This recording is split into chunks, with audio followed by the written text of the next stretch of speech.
বিসমিল্লাহির রহমানির রহিম।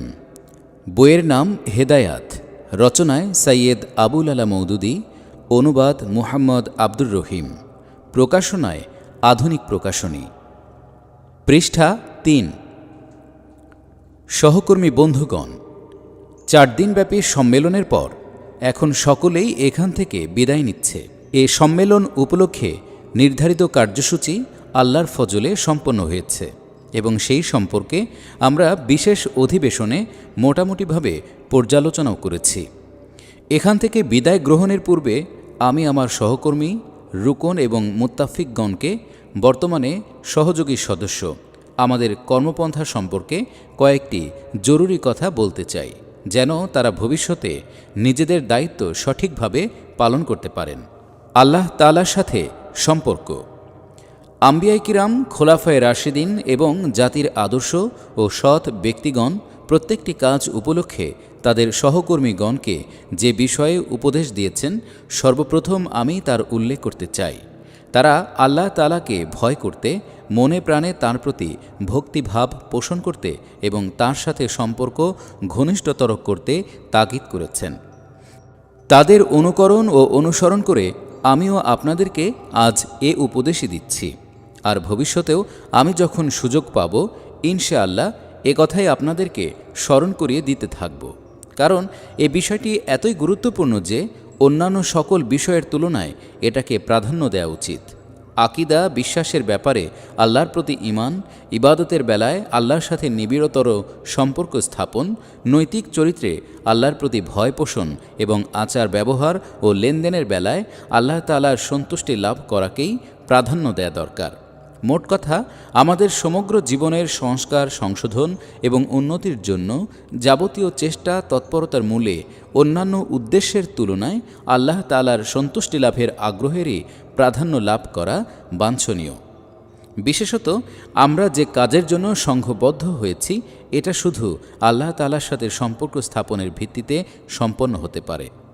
1951 সালের 13 নভেম্বর করাচিতে অনুষ্ঠিত জামাত ইসলামীর বার্ষিক সম্মেলনের শেষ অধিবেশনে কর্মীদের উদ্দেশ্যে প্রদত্ত বক্তৃতা। পৃষ্ঠা ৪। আমরা আল্লাহ তাআলার সাথে যতখানি গভীর ও দৃঢ় সম্পর্ক স্থাপন করব, আমাদের আন্দোলন ততই মজবুত হবে। পক্ষান্তরে আল্লাহ তাআলার সাথে আমাদের সম্পর্ক দুর্বল হলে এ আন্দোলনও দুর্বল হয়ে পড়বে। আল্লাহ যেন এটা থেকে আমাদেরকে রক্ষা করেন। বলা বাহুল্য, মানুষ যে কাজেই অংশগ্রহণ করুন না কেন, সেই কাজ দুনিয়ার হোক কি আখেরাতের, তার প্রেরণা সেই কাজের মূল উদ্দেশ্য হতেই লাভ করে। যে কাজের জন্য সে উদ্যোগ আয়োজন করেছে, সেই কাজে তার চেষ্টা, তৎপরতা তখনই পরিলক্ষিত হবে যখন মূল উদ্দেশ্যের সাথে তার মনে প্রবল আগ্রহ ও উৎসাহ দেখা দেবে। আত্মকেন্দ্রিক ও স্বার্থপর ব্যক্তি ছাড়া কেউ প্রবৃত্তির পূজা করতে পারে না। সুতরাং যে ব্যক্তি যত বেশি স্বার্থপর হবে, ততই সে আপন প্রবৃত্তির জন্য কাজ করতে থাকবে। সন্তান সন্ততির মঙ্গল সাধনের জন্য যে ব্যক্তি কাজ করে, মূলত সেও সন্তান বাৎসল্যের আধিক্যে উন্মাদে পরিণত হয়। আর ঠিক তখনই সেই ব্যক্তি সন্তান সন্ততির মঙ্গলের জন্য নিজের পার্থিব জীবনেই নয়, নিজের আখেরাতকেও বরবাদ করতে ইতস্তত করে না। কারণ তার সন্তান সন্ততি অধিকতর সুখ শান্তি লাভ করুক, এটাই হচ্ছে তার একমাত্র কামনা। অনুরূপভাবে দেশ ও জাতির খেদমতে আত্মনিয়োগকারী ব্যক্তি মূলত দেশ ও জাতির প্রেমে আবদ্ধ হয়। এর ফলেই সেই ব্যক্তি দেশ ও জাতির আজাদী, নিরাপত্তা ও উন্নতির জন্য আর্থিক ক্ষতি স্বীকার করে, কয়েদখানার দুর্বিষহ যাতনা অনায়াসে বরণ করে এবং এজন্য দিন রাত পরিশ্রম করে। এমনকি এ কাজে সে নিজের প্রাণ বিসর্জন দিতেও আদৌ কুণ্ঠিত হয় না। সুতরাং আমরা যদি এ কাজ আপন প্রবৃত্তির জন্য, আত্মীয় স্বজনের জন্য, দেশ ও জাতির বিশেষ কোনো স্বার্থের জন্য নাই করি, বরং একমাত্র আল্লাহ তাআলারই কাজ মনে করে এ পথে অগ্রসর হয়ে থাকি, তাহলে আল্লাহ তাআলার সাথে আমাদের সম্পর্ক গভীর এবং মজবুত না হলে যে আমাদের এ কাজ কখনো অগ্রসর হতে পারে না, এ কথা আপনারা সহজেই উপলব্ধি করতে পারেন। আর এ কাজের জন্য আমাদের চেষ্টা তৎপরতা শুধু তখনই শুরু হতে পারে যখন আমাদের যাবতীয় আশা আকাঙ্ক্ষা একমাত্র আল্লাহর বাণীর প্রচার ও প্রতিষ্ঠার জন্যই কেন্দ্রীভূত হবে। এ কাজে অংশগ্রহণকারীদের জন্য আল্লাহ তাআলার সাথে শুধু সম্পর্ক স্থাপন করাই যথেষ্ট নয়, বরং তাদের যাবতীয় আশা ভরসা একমাত্র আল্লাহ তাআলার সাথেই সম্পর্কিত হওয়া আবশ্যক। পৃষ্ঠা 5। এটা একাধিক সম্পর্কের একটি অন্যতম সম্পর্ক হলে চলবে না, বরং এটাকেই একমাত্র মৌলিক ও বাস্তব যোগসূত্রে পরিণত হতে হবে। পরন্তু আল্লাহ তাআলার সাথে এ সংযোগ সম্পর্ক হ্রাস না পেয়ে বরং যাতে ক্রমশ বৃদ্ধি পায় সেই চিন্তাই যেন তাদের মনে প্রতিটি মুহূর্তে জাগরুক থাকে। বস্তুত আল্লাহ তাআলার সাথে সম্পর্ক স্থাপন করাই যে আমাদের এ কাজের মূল প্রাণস্বরূপ, এ বিষয়ে আমাদের মধ্যে কোনো প্রকার দ্বিমত নেই। আল্লাহর ফজলে আমাদের কোনো সহকর্মী এর গুরুত্ব সম্পর্কে অসতর্ক নয়, তবে এ ব্যাপারে কতকগুলো প্রশ্ন অনেক সময় লোকদেরকে বিব্রত করে তোলে। তাই এই যে আল্লাহ তাআলার সাথে সম্পর্ক স্থাপনের সঠিক তাৎপর্য কী, এটা কীরূপে স্থাপিত এবং বর্ধিত হয়, আর আল্লাহ তাআলার সাথে আমাদের কোনো সম্পর্ক আছে কি না, থাকলেই বা কতখানি, এবং এসব কথা জানাবার সঠিক উপায় কি হতে পারে। এ সকল প্রশ্নের কোনো স্পষ্ট উত্তর জানা না থাকার কারণে আমি অনেক সময় অনুভব করেছি যে অনেকেই এ ব্যাপারে নিজেদেরকে সীমাহীন মরুভূমির মধ্যে পতিত ও সম্পূর্ণ অসহায় অবস্থায় দেখতে পায়। সেখানে বসে তারা আপন লক্ষ্য পথের সন্ধান করতে পারে না, এমনকি কতখানি পথ অতিক্রম করেছে, কোনখানে এসে পৌঁছেছে এবং কতখানি পথ বাকি আছে তাও সঠিক রূপে অনুমান করতে পারে না। ফলে অনেক সময় আমাদের কোনো সহকর্মী হয়তো অস্পষ্ট ধারণার বশবর্তী হয়ে পড়েন, কেউ বা এমন পথে অগ্রসর হতে থাকেন যে পথে লক্ষ্যস্থলে উপনীত হওয়া সম্ভব নয়। আবার কারো পক্ষে লক্ষ্যস্থলের দূরে কিংবা নিকটবর্তী বস্তুর মধ্যে পার্থক্য সৃষ্টি করা দুঃসাধ্য হয়ে পড়েছে, কেউ বা সম্পূর্ণ অনিশ্চিত অবস্থার সম্মুখীন হয়েছে। এ কারণেই আমি আপনাদেরকে শুধু আল্লাহ তাআলার সাথে সংযোগ স্থাপন সম্পর্কে উপদেশ দিয়েই ক্ষান্ত হব না, বরং উল্লেখিত প্রশ্নাবলীর একটা সুষ্ঠু জবাব দেওয়ার জন্য সাধ্যানুযায়ী চেষ্টা করব। আল্লাহ তাআলার সাথে সম্পর্ক স্থাপনের অর্থ। আল্লাহ তাআলার সাথে সম্পর্ক স্থাপনের তাৎপর্য সম্পর্কে কুরআন মজিদে বলা হয়েছে, মানুষের জীবন মরণ, ইবাদত বন্দেগী, কুরবানি ইত্যাদি সব কিছু একমাত্র আল্লাহ তাআলার জন্যই নির্ধারিত হবে, এজন্যই নির্দিষ্ট করে তার ইবাদত করবে। قل إن صلاتي ونسكي ومحياي ومماتي لله رب العالمين। পৃষ্ঠা 6। নিশ্চয়ই আমার সালাত, আমার কুরবানি, আমার জীবন, আমার মৃত্যু একমাত্র রাব্বুল আলামিন আল্লাহর জন্যই উৎসর্গীকৃত। সূরা আল আনাম আয়াত। একাগ্রতার সাথে নিজের দিনকে একমাত্র আল্লাহ তাআলার জন্যই নির্দিষ্ট করে তার ইবাদত করবে। রাসূল করিম সাল্লাল্লাহু আলাইহি ওয়াসাল্লাম একাধিকবার এ সম্পর্ক সম্বন্ধে এমন বিস্তারিত ব্যাখ্যা করেছেন যে এর অর্থ ও তাৎপর্যের ভেতর কোনোটাই অস্পষ্টতা নেই।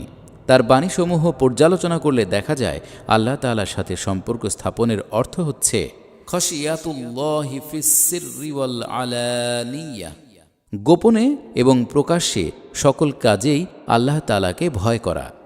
আন তাকুনা বিমা ফি ইয়াদাল্লাহি আওসাক বিমা ফি ইয়াদাইক, অর্থাৎ নিজের উপায় উপাদানের তুলনায় আল্লাহ তাআলার মহান শক্তির উপরেই অধিক ভরসা করা এবং মানিল তামাসা রাদিয়াল্লাহি ইয়াসখাতান নাস, আর আল্লাহ তাআলাকে সন্তুষ্ট করার জন্য লোকের বিরাগভাজন হওয়া। এর সম্পূর্ণ বিপরীত অবস্থা হচ্ছে লোকের সন্তুষ্টি লাভের জন্য আল্লাহ তাআলার অসন্তোষ অর্জন করা। মানিল তামাসা রাদিয়ান নাস ইয়াসখাতাল্লাহ। অতঃপর এ সংযোগ সম্পর্ক যখন বৃদ্ধি পেয়ে এমন অবস্থায় উপনীত হবে যে লোকের সাথে বন্ধুত্ব, শত্রুতা এবং লেনদেন ইত্যাদি সব কিছুই একমাত্র আল্লাহ তাআলার উদ্দেশ্যেই সম্পন্ন হবে, নিজের ইচ্ছা, প্রবৃত্তি বা আগ্রহ, ঘৃণার বিন্দুমাত্র প্রভাবও সেখানে থাকবে না, তখনই বুঝতে হবে যে আল্লাহ তাআলার সাথে তার সম্পর্ক পরিপূর্ণ হয়েছে। মান আহাব্বা লিল্লাহি ওয়া আবগাদা লিল্লাহি ওয়া আ'তা লিল্লাহি ওয়া মানা'a লিল্লাহি ফাকাদ ইসতাকমালাল ঈমান। এছাড়া প্রত্যেক রাতে আপনারা দোয়ায়ে কুনুতে যা পাঠ করেন তার প্রতিটি শব্দই আল্লাহ তাআলার সাথে আপনার এ সম্পর্কের পরিচয় দিচ্ছে। আপনারা আল্লাহ তাআলার সাথে কোন ধরনের যোগ সম্পর্ক স্থাপনের স্বীকৃতি দিচ্ছেন তা এ দোয়ার শব্দাবলীর প্রতি লক্ষ্য করলেই সুন্দররূপে বুঝতে পারবেন। পৃষ্ঠা 7। اللهم إنا نستعينك ونستغفرك ونؤمن بك ونتوكل عليك ونثني عليك الخير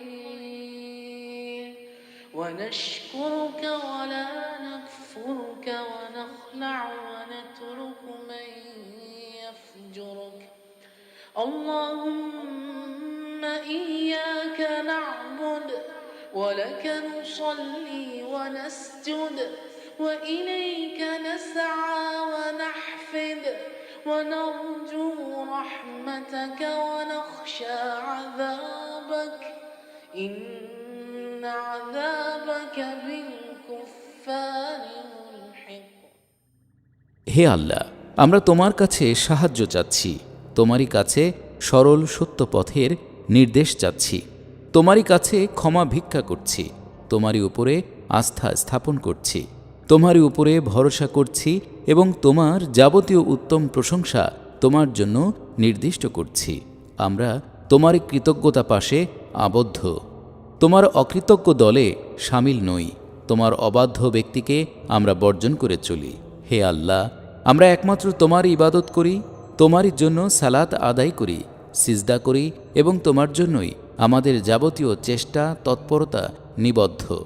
আমরা তোমার অনুগ্রহ প্রার্থী এবং তোমার শাস্তি সম্পর্কে ভীত সন্ত্রস্ত। নিশ্চয়ই তোমার যাবতীয় আযাব কাফেরদের জন্য নির্দিষ্ট। হজরত রাসূল করিম সাল্লাল্লাহু আলাইহি ওয়াসাল্লাম তাহাজ্জুদের জন্য ওঠার সময় যে দোয়া পাঠ করতেন তাতেও আল্লাহ তাআলার সাথে এ সম্পর্কের একটি চিত্র পাওয়া যায়।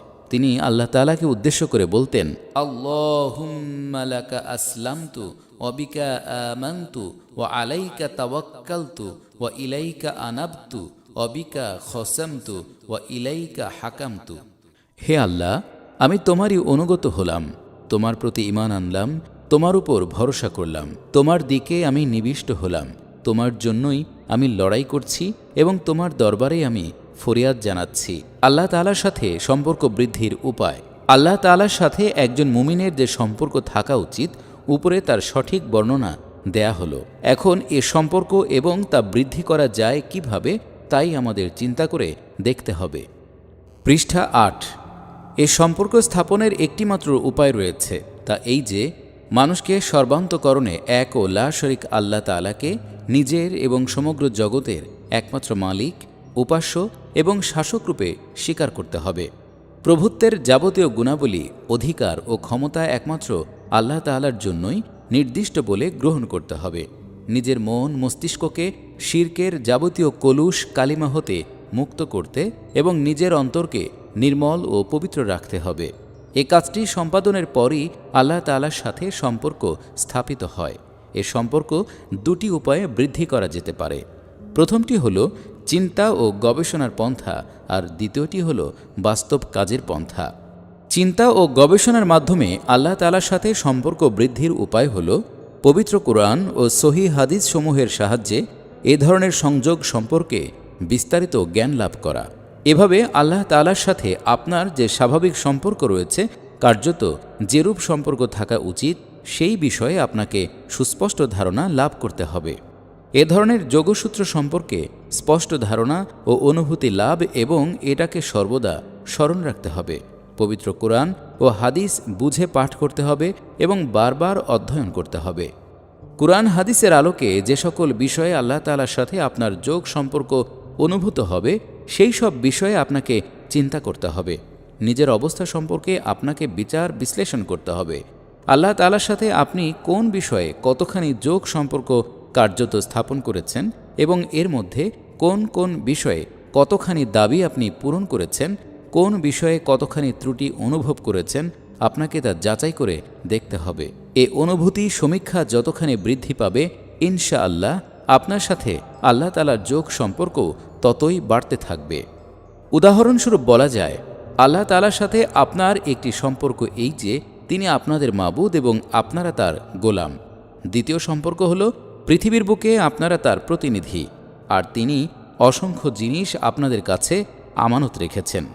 তৃতীয় সম্পর্ক এই যে আপনারা তার প্রতি ঈমান এনে একটি বিনিময় চুক্তি সম্পাদন করেছেন, সেই অনুসারে আপনাদের জান ও মাল তাকে প্রদান করেছেন এবং তিনি জান্নাতের বিনিময়ে তা খরিদ করে নিয়েছেন। পৃষ্ঠা 9। চতুর্থ সম্পর্ক এই যে আপনাকে তার নিকট জবাবদিহি করতে হবে এবং তিনি শুধু আপনার প্রকাশ্য বিষয়সমূহের প্রতি লক্ষ্য রেখেই হিসেব গ্রহণ করবেন না, বরং আপনার প্রত্যেকটি কাজ, আপনার অন্তর্নিহিত উদ্দেশ্য ইত্যাদি সম্পর্কে তার নিকট সুস্পষ্ট দলিল প্রমাণ রয়েছে। তার দৃষ্টিতে তিনি আপনার পুঙ্খানুপুঙ্খ হিসেব গ্রহণ করবেন। মোট কথা, এরূপ আরও অনেক বিষয়ে আল্লাহ তাআলার সাথে আপনার সম্পর্ক রয়েছে। এই সকল সংযোগ সম্পর্কে স্পষ্ট ধারণা লাভ করা, এর তাৎপর্য উপলব্ধি করা ও এর সদা সর্বদা স্মরণ রাখা এবং এর দাবিগুলো পূরণ করার উপরই আল্লাহ তাআলার সাথে আপনাদের সম্পর্ক, সংযোগ গভীর ও ঘনিষ্ঠতর হওয়া নির্ভর করছে। এ ব্যাপারে আপনারা যতখানি শৈথিল্য প্রদর্শন করবেন, আল্লাহ তাআলার সাথে আপনাদের সংযোগ ততই দুর্বল হতে থাকবে। পক্ষান্তরে এ ব্যাপারে আপনারা যতখানি সতর্ক ও মনোযোগী হবেন, ততই আল্লাহ তাআলার সাথে আপনাদের সম্পর্ক গভীর ও মজবুত হবে। কিন্তু বাস্তব কাজের দ্বারা শক্তি ও সাহায্য লাভ না হলে এ মানসিক প্রক্রিয়া কিছুতেই সফল হতে পারে না, বরং এরূপ নিষ্ক্রিয় মনোভাব নিয়ে বেশি দূর অগ্রসর হওয়াই সম্ভব নয়। বাস্তব কাজ বলতে বোঝায় নিষ্ঠার সাথে আল্লাহর বিধানের আনুগত্য করা এবং তার তুষ্টি বিধানের জন্য অনুরূপ প্রত্যেকটি কাজে প্রাণপাত পরিশ্রম করা। আর নিষ্ঠার সাথে আল্লাহ তাআলার আনুগত্য বলতে বোঝায় কেবল অনিচ্ছায় নয়, বরং স্বতঃস্ফূর্ত আগ্রহ উৎসাহের সাথে গোপনে এবং প্রকাশ্যে সর্বাবস্থায় আল্লাহ তাআলার যাবতীয় নির্দেশিত কাজ সম্পন্ন করা। এ সমস্ত কাজে কোনো পার্থিব স্বার্থ নয়, বরং আল্লাহ তাআলার সন্তুষ্টি লাভ করাকেই একমাত্র উদ্দেশ্য হিসেবে গ্রহণ করতে হবে। আল্লাহ তাআলা যে সমস্ত কাজ নিষিদ্ধ করেছেন, গোপনে ও প্রকাশ্যে যে কোনো অবস্থায় তা আন্তরিক ঘৃণার সাথে বর্জন করতে হবে এবং এর মূলেও কোনো প্রকার পার্থিব ক্ষতি বা বিপদের আশঙ্কা নয়, বরং আল্লাহ তাআলার গজব বা শাস্তির ভয়কেই বিশেষভাবে সক্রিয় রাখতে হবে। এভাবে আপনার যাবতীয় কার্যকলাপ তাকওয়ার পর্যায়ে উপনীত হবে এবং এর পরবর্তী কর্মপন্থা আপনাকে ইহসানের স্তরে উন্নীত করবে, অর্থাৎ আল্লাহ তাআলার পছন্দ অনুসারে প্রত্যেকটি ন্যায় ও সৎ কাজের প্রচার ও প্রতিষ্ঠায় আপনি আগ্রহের সাথে আত্মনিয়োগ করবেন এবং তার অপছন্দনীয় প্রত্যেকটি অন্যায় ও অসৎ কাজের প্রতিরোধ চেষ্টায় ব্রত হবেন। এ পথে আপনি নিজের জান, মাল, শ্রম এবং মন মগজের শক্তি সামর্থ্য কুরবানি করার ব্যাপারে কোনো প্রকার কার্পণ্য করবেন না। পৃষ্ঠা 10। শুধু তাই নয়, এ পথে আপনি যা কিছু কুরবানি করবেন সেই জন্য আপনার মনে বিন্দুমাত্র গর্ব অনুভূত হওয়া উচিত নয়। আপনি কারো প্রতি কিছুমাত্র অনুগ্রহ করেছেন এরূপ ধারণাও কখনো পোষণ করবেন না, বরং বৃহত্তর কুরবানির পরও যেন আপনার মনে এই কথাই জাগ্রত থাকে যে সৃষ্টিকর্তার প্রতি আপনার যে দায়িত্ব রয়েছে, এত সব করার পরও তা পালন করা সম্ভব হয়নি। আল্লাহর সাথে সম্পর্কের বিকাশ সাধনের উপকরণ। প্রকৃতপক্ষে এ ধরনের কর্মপন্থা অনুসরণ করা মোটেই সহজসাধ্য নয়। এটা অত্যন্ত দুর্গম লক্ষ্যস্থল। এ পর্যন্ত পৌঁছতে হলে বিশেষ শক্তি সামর্থ্যের প্রয়োজন। নিম্নলিখিত উপায়ে এ শক্তি অর্জন করা সম্ভব। 1. সালাত। শুধু ফরজ এবং সুন্নতি নয়, বরং সাধ্যানুযায়ী নফল সালাতও আদায় করা দরকার। কিন্তু নফল সালাত অত্যন্ত গোপনে আদায় করতে হবে, যেন আল্লাহ তাআলার সাথে আপনার ব্যক্তিগত সম্পর্ক বৃদ্ধি পায় এবং আপনার মধ্যে নিষ্ঠার ভাব জাগ্রত হয়। নফল পড়া, বিশেষত তাহাজ্জুদ পড়ার কথা জাহির করতে থাকলে মানুষের মধ্যে এক প্রকার মারাত্মক রিয়া ও অহমিকা মাথাচাড়া দিয়ে ওঠে। মুমিন ব্যক্তির পক্ষে এটা বড়ই মারাত্মক। অন্যান্য নফল সাদকা এবং জিকির আসকারের প্রচারের মধ্যেও অনুরূপ ক্ষতির আশঙ্কা রয়েছে। 2. আল্লাহর জিকির। জীবনের সকল অবস্থাতেই আল্লাহ তাআলার জিকির করা উচিত, কিন্তু বিভিন্ন সুফি সম্প্রদায় এর জন্য যে সমস্ত প্রক্রিয়া আবিষ্কার করেছেন কিংবা অপরের নিকট হতে গ্রহণ করেছেন তা মোটেই ঠিক নয়, বরং এ সম্পর্কে রাসূল করিম সাল্লাল্লাহু আলাইহি ওয়াসাল্লাম যে পন্থা অনুসরণ করেছেন এবং সাহাবায়ে কেরামকে শিক্ষা দিয়েছেন তাই হচ্ছে উত্তম ও সঠিক প্রক্রিয়া। হুজুরে আকরাম সাল্লাল্লাহু আলাইহি ওয়াসাল্লামের অনুসৃত দোয়া, জিকির ইত্যাদির মধ্যে যতখানি সম্ভব আপনারা মুখস্থ করে নেবেন এবং শব্দ ও তার অর্থ উত্তমরূপে বুঝে নেবেন। অর্থের প্রতি লক্ষ্য রেখে তা মাঝে মাঝে পড়তে থাকবেন। বস্তুত আল্লাহ তাআলার কথা স্মরণ রাখা এবং তার প্রতি মনকে নিবিষ্ট রাখার জন্য এটা একটি বিশেষ কার্যকরী পন্থা। ৩. সওম। সওম শুধু ফরজ নয়, বরং নফল সওমও প্রয়োজন। প্রত্যেক মাসে নিয়মিত 3টি সওম রাখাই উত্তম। নফল সম্পর্কে এটাই বিশেষ উপযোগী ব্যবস্থা। এ সময়ে সওমের মূল উদ্দেশ্য অর্থাৎ কুরআন শরীফে বর্ণিত তাকওয়া অর্জনের জন্য বিশেষভাবে চেষ্টা করা উচিত। পৃষ্ঠা 11। 4. আল্লাহর পথে অর্থ খরচ করা। এ ব্যাপারে শুধু ফরজই নয়, সাধ্যানুসারে নফলও আদায় করতে হবে। এ সম্পর্কে একটি কথা উত্তমরূপে বুঝে নেওয়া দরকার যে আপনি আল্লাহ তাআলার পথে কী পরিমাণ অর্থ সম্পদ ব্যয় করছেন মূলত তার কোনো গুরুত্ব নেই, বরং আপনি আল্লাহর জন্য কতখানি কুরবানি করলেন তাই হচ্ছে প্রকৃত বিচার্য। একজন গরিব যদি অভুক্ত থেকে আল্লাহর রাস্তায় একটি পয়সাও ব্যয় করে তবে তার সেই পয়সাটি ধনী ব্যক্তির 1000 টাকা হতে উত্তম। ধনী ব্যক্তির 1000 টাকা হয়তো তার ভোগ সামগ্রীর দশমাংশ কিংবা 20 ভাগের 1 ভাগ মাত্র। এ প্রসঙ্গে আরও একটি কথা স্মরণ রাখা দরকার। আত্মার বিশুদ্ধিকরণ তথা তাজকিয়ে নফসের জন্য আল্লাহ এবং তার রাসূল সাল্লাল্লাহু আলাইহি ওয়াসাল্লাম যেসব পন্থা নির্দেশ করেছেন তার মধ্যে সাদকা বিশেষ গুরুত্বপূর্ণ। এর কার্যকরী ক্ষমতা সম্পর্কে আপনি অনুশীলন করে দেখতে পারেন। কোনো ব্যাপারে আপনার একমাত্র ত্রুটি বিচ্যুতি হলে আপনি অনুতপ্ত হৃদয়ে শুধু তাওবা করেই ক্ষান্ত হবেন। ঘটনাক্রমে পুনরায় যদি ত্রুটি বিচ্যুতি ঘটে তখন আপনি তাওবা করার সাথে সাথে আল্লাহর রাস্তায় কিছু সাদকাও করবেন। অতঃপর উভয় অবস্থায় পর্যালোচনা করে দেখলে আপনি নিজেই উপলব্ধি করতে পারবেন যে তাওবার সাথে সাথে সাদকা করলে আত্মা অধিকতর বিশুদ্ধ হয়ে থাকে এবং অসৎ চিন্তার মোকাবেলায় আপনি অধিক সাফল্যের সাথে অগ্রসর হতে পারবেন। পবিত্র কোরআন ও সুন্নাহ আমাদেরকে এ সহজ সরল পন্থা অনুসরণেরই নির্দেশ দান করেছে। নিষ্ঠার সাথে এ অনুশীলন করলে কঠোর সাধনা, তপস্যা কিংবা মোরাকাবা ছাড়াই আপনি নিজ গৃহে স্ত্রী পুত্রাদির সাথে অবস্থান করে এবং সমস্ত সাংসারিক দায়িত্ব পালন করেই আল্লাহ তাআলার সাথে সংযোগ সম্পর্ক বৃদ্ধি করতে সক্ষম হবেন। আল্লাহ তাআলার সাথে সম্পর্ক যাচাই করার উপায়। এখন একটি সমস্যার সমাধান হওয়া আবশ্যক, তা এই যে আল্লাহ তাআলার সাথে আমাদের সংযোগ সম্পর্ক কতখানি স্থাপিত হয়েছে তা কিভাবে ও কি উপায়ে বুঝব। আল্লাহ তাআলার সাথে আমাদের সম্পর্ক বৃদ্ধি পাচ্ছে না হ্রাস পাচ্ছে তাই বা আমরা কি উপায়ে বুঝব। এর জবাবে আমি আপনাদেরকে বলতে চাই যে এটা অনুভব করার জন্য স্বপ্নযোগে সুসমাচার প্রাপ্ত অথবা কাশফ ও কারামত জাহির করার প্রয়োজন নেই, কিংবা অন্ধকার কুঠুরির মধ্যে বসে আলোক প্রাপ্তির অপেক্ষা করার কোনো আবশ্যক নেই। পৃষ্ঠা 12। এ সম্পর্ক পরিমাপ করার ব্যবস্থা তো আল্লাহ তাআলা প্রত্যেকটি মানুষের অন্তরে করেই রেখেছেন। আপনি জাগ্রত অবস্থায় এবং দিনের বেলায় তা পরিমাপ করে দেখতে পারেন। নিজের জীবন ও কর্মপ্রচেষ্টা এবং আপনার চিন্তা ও ভাবধারা সম্পর্কে পর্যালোচনা করে দেখুন। নিজের হিসেব নিকেশ আপনি নিজেই ঠিক করে দেখুন। আল্লাহ তাআলার সাথে যে চুক্তিতে আপনি আবদ্ধ হয়েছেন তা কতখানি পালন করছেন। আল্লাহ তাআলার আমানতসমূহ কি আপনি একজন আমানতদার হিসেবে ভোগ ব্যবহার করছেন না আপনার দ্বারা কোনো প্রকার খেয়ানত হচ্ছে। আপনার সময়, শ্রম, যোগ্যতা, প্রতিভা, ধন সম্পদ ইত্যাদির কতটুকু আল্লাহ তাআলার কাজে ব্যয়িত হচ্ছে আর কতটুকু অন্য পথে নিয়োজিত হচ্ছে। আপনার স্বার্থ কিংবা মনোভাবের ওপর আঘাত লাগলে আপনি কতখানি বিরক্ত ও রাগান্বিত হন, আর আল্লাহ তাআলার বিরুদ্ধে যখন বিদ্রোহ ঘোষণা করা হয় তখনই বা আপনার ক্রোধ, মর্মপীড়া, মানসিক অশান্তি কতখানি হয়।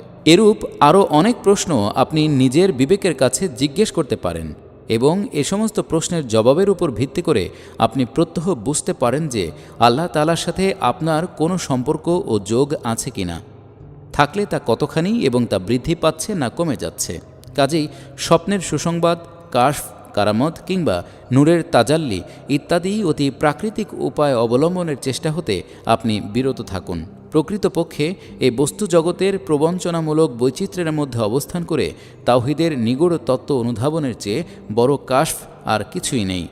শয়তান এবং তার চেলা চামুণ্ডাদের ক্রমাগত প্রলোভন ও ভয়ভীতির মোকাবেলায় সরল সত্য পথে মজবুতভাবে কায়েম থাকা অপেক্ষা বড় কারামত আর কিছুই হতে পারে না।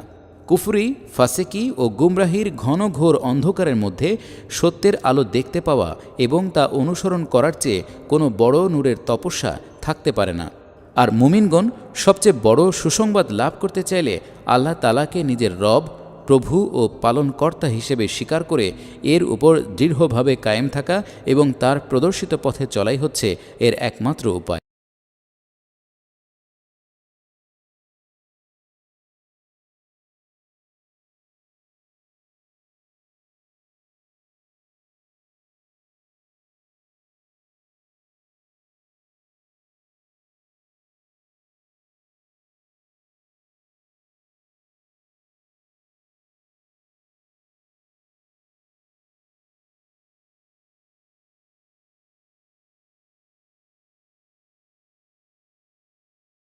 তেরো, অর্থাৎ যারা বলছে যে আল্লাহ আমাদের রব, অতঃপর তারা এ ব্যাপারে অটল অবিচল থাকে, নিঃসন্দেহে তাদের উপর ফেরেশতা নাজিল হয় এবং তাদেরকে বলে, তোমরা ভয় করো না, দুঃখ করো না, বরং তোমাদের সাথে যে জান্নাতের ওয়াদা করা হয়েছে তার সুসংবাদে আনন্দিত হও। সূরা হামিম আস-সিজদা, আয়াত ৩০। আখেরাতকে অগ্রাধিকার দান। আল্লাহ তাআলার সাথে সম্পর্ক সংযোগ স্থাপনের পর আমি আপনাদের আরও একটি কথা বলতে চাই, তা এই যে আপনারা সকল অবস্থায় পার্থিব সুযোগ সুবিধার চেয়ে আখেরাতের প্রতি অধিক গুরুত্ব আরোপ করবেন এবং নিজেদের প্রত্যেকটি কাজের মূলে আখেরাতের সাফল্য লাভের আকাঙ্ক্ষাকেই একমাত্র লক্ষ্য হিসেবে গ্রহণ করবেন। কোরআন মজিদ আমাদেরকে বলছে, স্থায়ী অনন্ত জীবন লাভের ক্ষেত্র হচ্ছে আখেরাত। দুনিয়ার এই অস্থায়ী বাসস্থানে আমাদেরকে শুধু পরীক্ষার জন্য প্রেরণ করা হয়েছে। আল্লাহ প্রদত্ত সামান্য সাজ সরঞ্জাম, সীমাবদ্ধ ক্ষমতা ইখতিয়ার, সামান্য অবকাশ ও সুযোগের সদ্ব্যবহার করে আমাদের মধ্য হতে কত লোক আল্লাহ তাআলার জান্নাতের স্থায়ী বাসিন্দা হওয়ার যোগ্য প্রতিপন্ন হতে পারে, আমাদেরকে সেই পরীক্ষা দিতে হবে।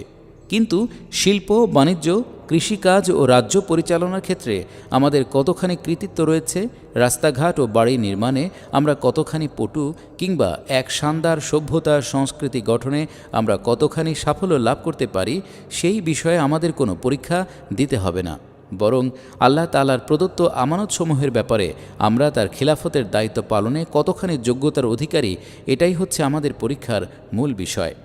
আমরা কি এখানে বিদ্রোহী ও স্বাধীন হয়ে বসবাস করি, না তার অনুগত বান্দা হিসেবে?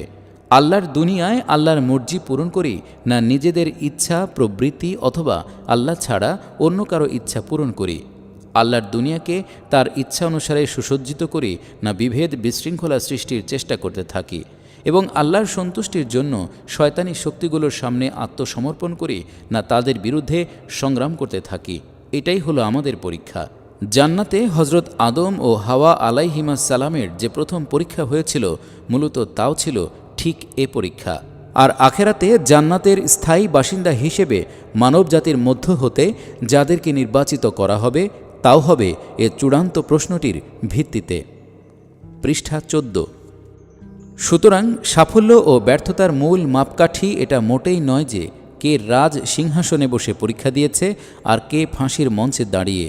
কাউকে বিরাট সাম্রাজ্য দান করে পরীক্ষা করা হয়েছে আর কাউকে জীর্ণ কুটিরে বসিয়ে। পরীক্ষা কেন্দ্রের সাময়িক সুযোগ সুবিধা যেমন সাফল্যের কোনো প্রমাণ নয়, তেমনি তা কোনো অসুবিধা ও ব্যর্থতারও লক্ষণ নয়। আসল কামিয়াবি যেদিকে আমাদের লক্ষ্য নিবদ্ধ থাকা দরকার, তা হলো এই যে আমরা দুনিয়ার এ পরীক্ষা কেন্দ্রের যেখানে যে অবস্থায় থাকি না কেন, আমাদের সাজ সরঞ্জাম যাই হোক না কেন, আমরা যেন নিজেদেরকে আল্লাহ তাআলার অনুগত বান্দা এবং তার মর্জির সঠিক তাবেদার সাব্যস্ত করতে পারি। একমাত্র এভাবেই আমরা আখিরাতে আল্লাহ তাআলার অনুগত বান্দাদের নির্দিষ্ট মর্যাদা লাভে সক্ষম হব। বন্ধুগণ, এটাই হচ্ছে আসল কথা। কিন্তু এটা এমন একটি বিষয় যে একবার মাত্র জানলে, বুঝলে ও স্বীকার করলেই এ কাজটি সম্পন্ন হতে পারে না, বরং সদা সর্বদা স্মরণ রাখার জন্য কঠোর পরিশ্রম ও যত্ন করতে হয়। নতুবা এমন অবস্থার সৃষ্টি হতে পারে যে আখেরাতকে অস্বীকার না করেও আমরা হয়তো আখেরাতের প্রতি অবিশ্বাসীদের ন্যায় নিছক পার্থিব কাজে লিপ্ত হয়ে পড়ব। কেননা পরকাল হচ্ছে আমাদের ধরা ছোঁয়ার বাইরে অবস্থিত, শুধু মৃত্যুর পরেই তা প্রত্যক্ষ করা সম্ভব হবে। পার্থিব জীবনে আমরা শুধু চিন্তা কল্পনা শক্তির সাহায্যেই এর ভালো মন্দ ফলাফল অনুভব করতে পারি, পক্ষান্তরে এ দুনিয়া ইন্দ্রিয় গ্রাহ্য বস্তু, এটা প্রত্যক্ষ করা সম্ভব এবং ভালো মন্দ প্রত্যেকটি বিষয় সম্পর্কে আমরা সর্বক্ষণ অভিজ্ঞতা লাভ করেছি। এর বৈচিত্র্যপূর্ণ ঘটনাবলী ও পরিণতিকে অনেক সময় চূড়ান্ত বলে আমাদের মনে ভ্রান্তির সৃষ্টি হয়। আখিরাত সম্পর্কিত কোনো কাজ হলে সেই বিষয়ে শুধু আমাদের অন্তরের এক কোণায় লুকায়িত বিবেকে সামান্য কিছুটা তিক্ততা অনুভব করি মাত্র, অবশ্য যদি তা সজীব থাকে। কিন্তু আমাদের পার্থিব কোনো স্বার্থ বিনষ্ট হলে আমাদের প্রতিটি লোমকূপও তার জন্য ব্যথা অনুভব করে। আমাদের স্ত্রী, পুত্র, আত্মীয় স্বজন, বন্ধু বান্ধব নির্বিশেষে সমাজের সাধারণ লোকজন সকলেই তা অনুভব করতে পারে। অনুরূপভাবে আমাদের আখেরাত যদি সাফল্য হয়, তবে আমাদের অন্তরের একটি নিভৃত কোণ ছাড়া অন্য কোথাও এর স্নিগ্ধ প্রভাব অনুভূত হয় না। অবশ্য তাও যদি আমাদের গাফলতির দরুন সম্পূর্ণরূপে নিস্পন্দ হয়ে গিয়ে না থাকে। পৃষ্ঠা 15। কিন্তু আমাদের পার্থিব সাফল্যকে আমাদের গোটা সত্তা ও ইন্দ্রিয় নিচয় অনায়াসে অনুভব করতে পারে এবং আমাদের সমগ্র পরিবেশ তা দ্বারা প্রভাবান্বিত হয়। এ কারণেই একটি ধারণা বা বিশ্বাস হিসেবে আখেরাতকে স্বীকার করা হয়তো কোনো কঠিন কাজ নয়, কিন্তু গোটা চিন্তাধারা, নৈতিক চরিত্র ও কর্মজীবনের সমগ্র ব্যবস্থাপনার বুনিয়াদ হিসেবে এটাকে গ্রহণ করে তদ অনুযায়ী আজীবন কাজ করা বড়ই কঠিন ব্যাপার। মুখে দুনিয়া কিছু নয় বলা যতই সহজ হোক না কেন, কিন্তু অন্তর হতে এর বাসনা, কামনা এবং চিন্তাধারা হতে এর প্রভাব প্রতিপত্তি বিদরিত করা মোটেই সহজ নয়। এ অবস্থায় উপনীত হবার জন্য বহু চেষ্টা যত্ন আবশ্যক, আর অবিশ্রান্ত চেষ্টার ফলেই তা স্থায়ী হতে পারে। আখেরাতের চিন্তার লালন। আপনারা হয়তো জিজ্ঞেস করবেন যে আমরা সেই জন্য কীরূপ চেষ্টা করতে পারি এবং এজন্য আমরা কোন কোন জিনিসের সাহায্য গ্রহণ করব। এর জবাবে আমি বলতে চাই যে এরও দুটি উপায় রয়েছে, একটি চিন্তা ও আদর্শমূলক, অপরটি হল বাস্তব কর্মপন্থা। চিন্তা ও আদর্শিক অনুশীলনের পন্থা এই যে আপনি শুধু আমান্তু বিল ইয়াউমিল আখির, আমি আখিরাতের প্রতি ঈমান আনলাম, এ কথাটি মুখে উচ্চারণ করেই ক্ষান্ত হবেন না, বরং অর্থ বুঝে কালামে পাক অধ্যয়নের অভ্যাস করবেন।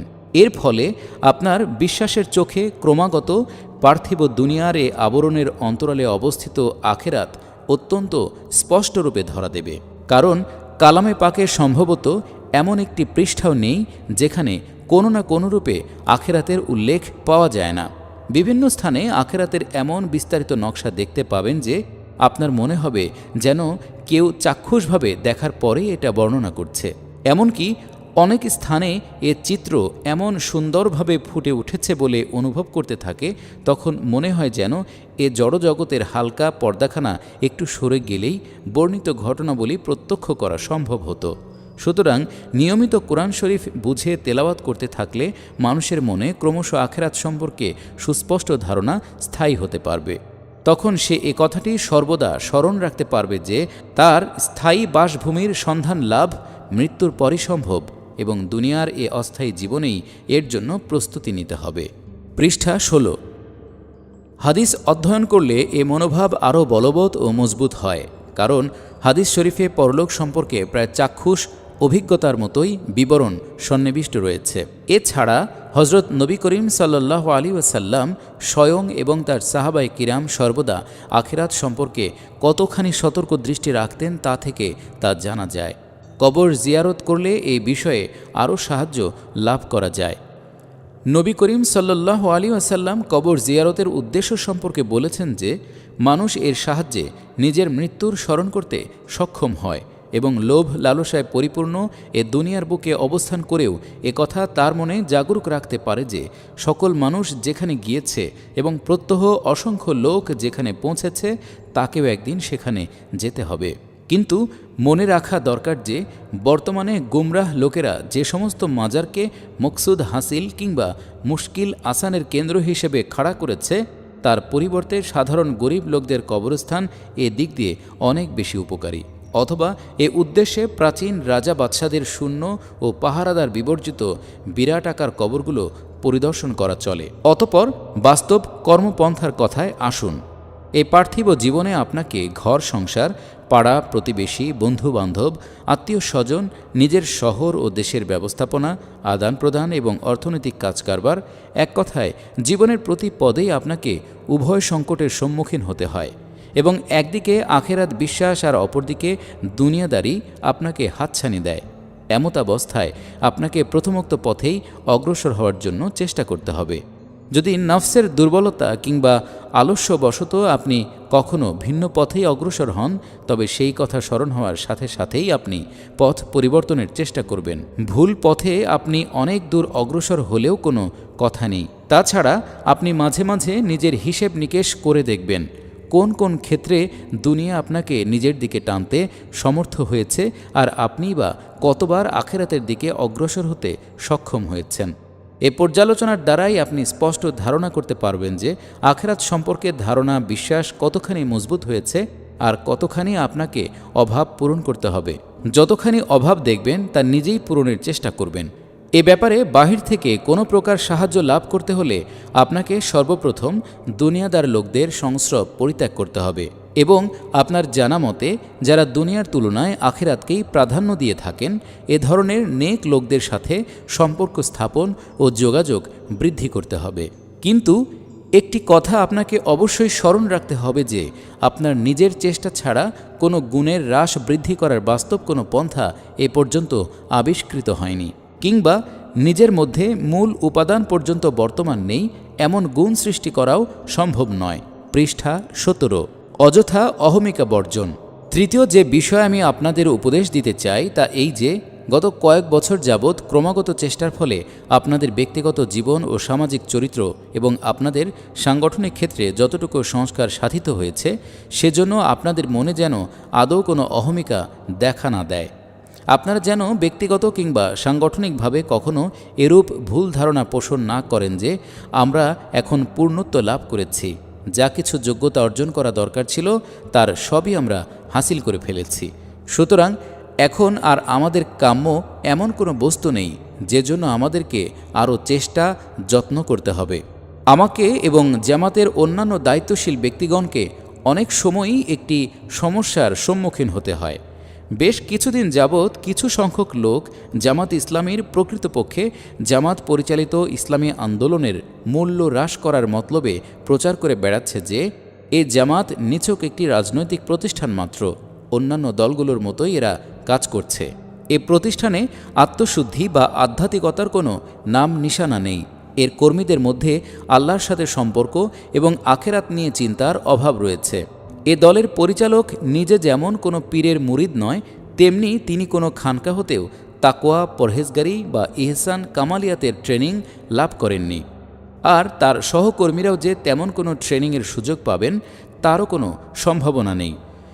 এ ধরনের প্রচারণার মূল উদ্দেশ্য হচ্ছে জামাত ইসলামীর কর্মী এবং আন্দোলনের প্রতি আগ্রহশীল লোকদের মনে জামাতের প্রতি বীতশ্রদ্ধার সৃষ্টি করা এবং তাদেরকে পুনরায় এমন আস্তানায় ফিরিয়ে নিতে চেষ্টা করা যেখানে কুফুরির আশ্রয় থেকে ইসলামের আংশিক খেদমত করাকেই আজ পর্যন্ত এক বিরাট কীর্তিরূপে গণ্য করা হচ্ছে, যেখানে দ্বীন ইসলামকে একটি পূর্ণাঙ্গ ব্যবস্থা হিসেবে প্রতিষ্ঠা ও বিজয়ী করার কোনো কল্পনারই অস্তিত্ব নেই। পৃষ্ঠা 18। বরং যেখানে এ ধরনের কোনো পরিকল্পনার কথা উত্থাপন করার পর নানাভাবে এটাকে এক অধর্মীয় প্রস্তাব বলে প্রমাণ করার জন্য আপ্রাণ চেষ্টা করা হয়েছে এবং এরূপ প্রস্তাবকে এমনভাবে বিকৃত করা হয়েছে যে কুফর ও ফাসেকের পরিবর্তে ইসলামী জীবন ব্যবস্থার পুনঃপ্রতিষ্ঠা ও প্রাধান্য বিস্তারের কল্পনাকে একটি নিতান্ত বৈষয়িক চিন্তা বলে অভিহিত করা হয়েছে।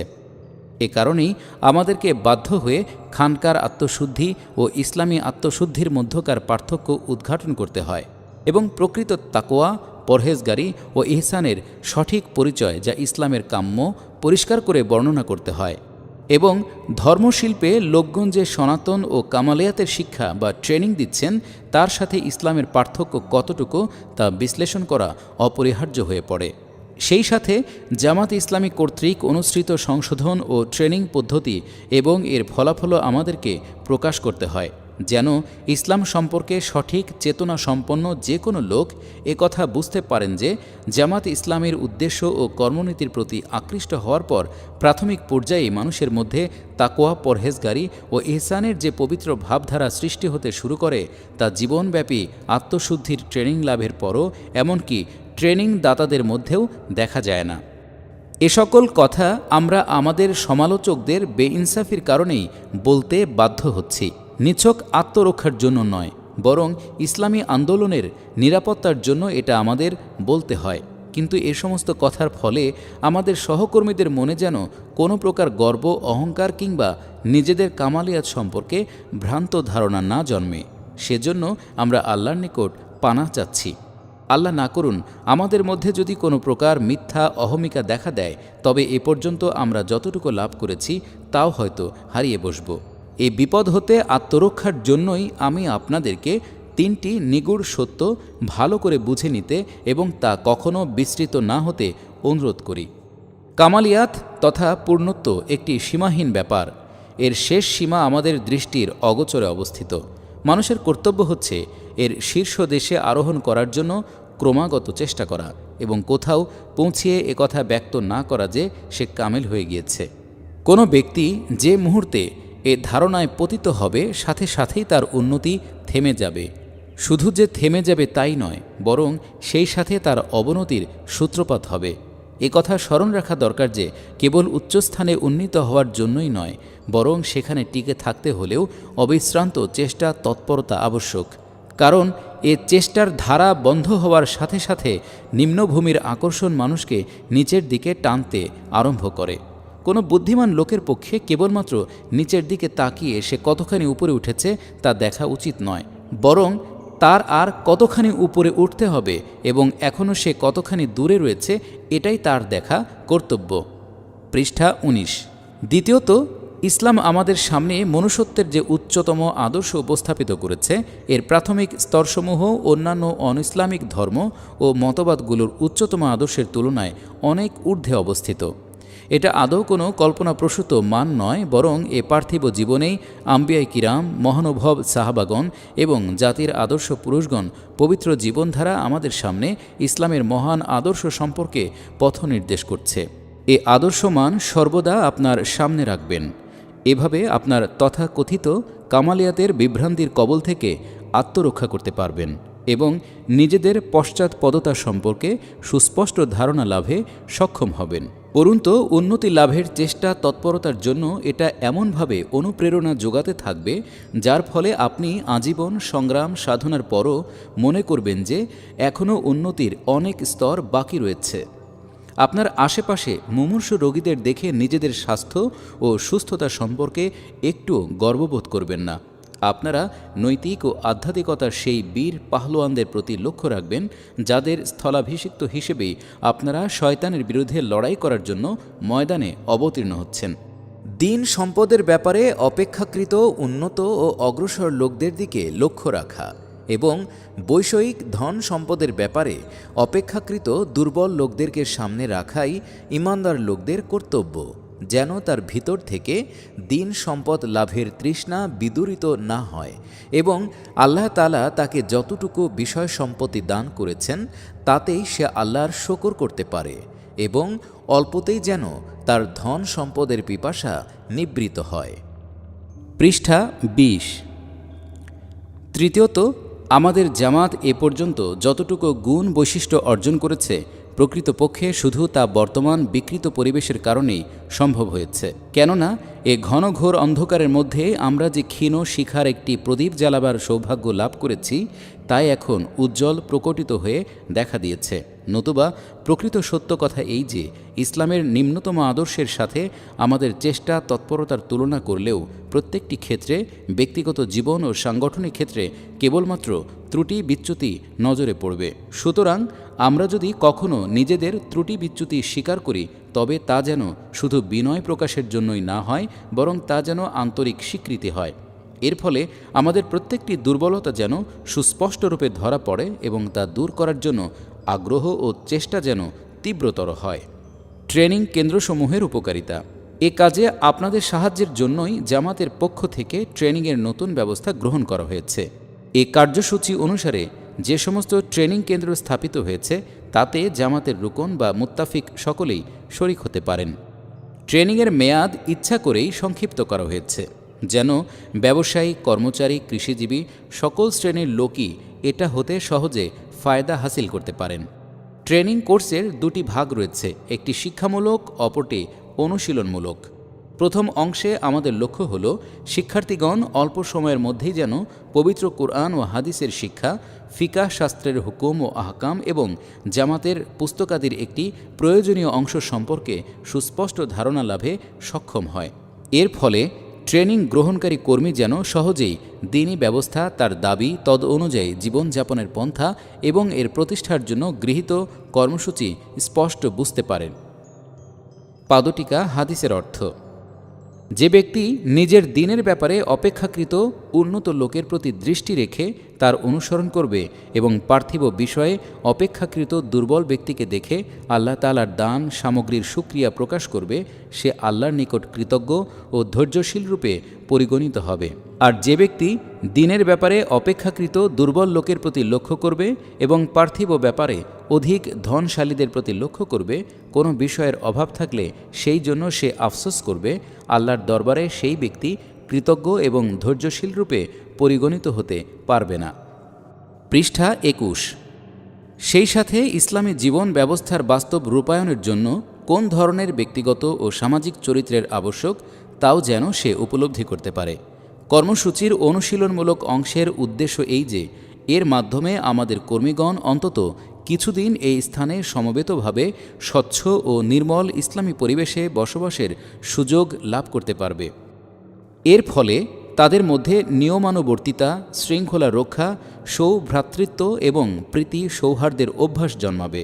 এছাড়া একে অপরের গুণাবলী আহরণ করতে এবং পারস্পরিক সহযোগিতার ভিত্তিতে নিজেদের দোষ, ত্রুটি ও দুর্বলতাসমূহ দূর করার সুযোগ লাভ করবে। সর্বোপরি তারা কয়েকদিনের জন্য হলেও নিরবচ্ছিন্ন সাংসারিক কাজকর্ম হতে যাবতীয় সম্পর্ক ছিন্ন করে একান্তভাবে আল্লাহ তাআলার জন্যই নিজেদের সমস্ত চিন্তা, লক্ষ্য এবং কর্মতৎপরতা কেন্দ্রীভূত করতে সক্ষম হবে। এজন্য অন্ততপক্ষে প্রত্যেক জেলায় এক একটি করে ট্রেনিং কেন্দ্র স্থায়ীভাবে স্থাপন করার জন্য আমরা আন্তরিক আগ্রহ পোষণ করি। কিন্তু এ ধরনের ট্রেনিং কেন্দ্র পরিচালনার জন্য আমাদের কাছে যোগ্যতা সম্পন্ন লোক এবং অন্যান্য প্রয়োজনীয় উপায় উপাদানের যথেষ্ট অভাব রয়েছে। এ কারণেই আপাতত লাহোর, রাওয়ালপিন্ডি, মুলতান ও করাচিতে সাময়িকভাবে ট্রেনিং কেন্দ্র স্থাপনের ব্যবস্থা করা হয়েছে। পাদটিকা: বর্তমানে বাংলাদেশে অনুরূপ ট্রেনিং কেন্দ্র স্থাপন করা হচ্ছে। এতৎসত্ত্বেও এ সামান্য ব্যবস্থার দ্বারাই আপনাদের যথেষ্ট উপকার হবে বলে আমি আশা করি। ইনশাআল্লাহ ট্রেনিং কেন্দ্রের কর্মসূচি অনুশীলনের পর নিজেরাই এর বিরাট উপকারিতা অনুভব করতে পারবেন। তখন আপনারা বুঝতে পারবেন যে জামাত যথার্থই একটি প্রয়োজনীয় কর্মসূচি গ্রহণ করেছে। আমি এই কর্মসূচির মাধ্যমে যত বেশি সম্ভব ফায়দা হাসিল করার জন্য সমস্ত কর্মীকে অনুরোধ করছি। পৃষ্ঠা 22। নিজেদের ঘর সামলান। অতঃপর আমি আপনাদের সন্তান সন্ততি ও পরিবারের লোকজন সংশোধন সম্পর্কে বলতে চাই। আল্লাহ বলেছেন, কু আনফুসিকুম ও আহলিকুম নার। যে সন্তান সন্ততি ও স্ত্রী পরিজনের অন্ন বস্ত্রের জন্য আপনারা চিন্তা করেন, তারাও যাতে দোজখের ইন্ধনে পরিণত না হয় সেদিকেও আপনাদের বিশেষ লক্ষ্য রাখা কর্তব্য। তাদের পরিণাম যাতে শুভ হয় এবং জান্নাতের পথেই তারা অগ্রসর হয় সেই জন্য অপরকে সাধ্যানুসারে চেষ্টা করতে হবে।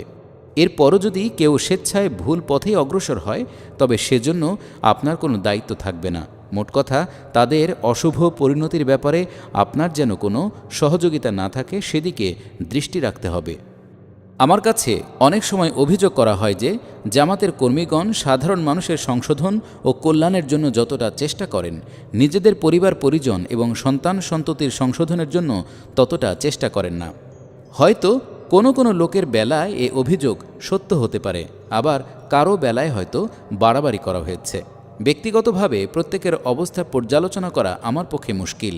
এজন্যই আমি এ সম্পর্কে কয়েকটি সাধারণ নীতি বর্ণনা করতে চাই। সূচি আল্লাহর ফজলে সম্পন্ন হয়েছে।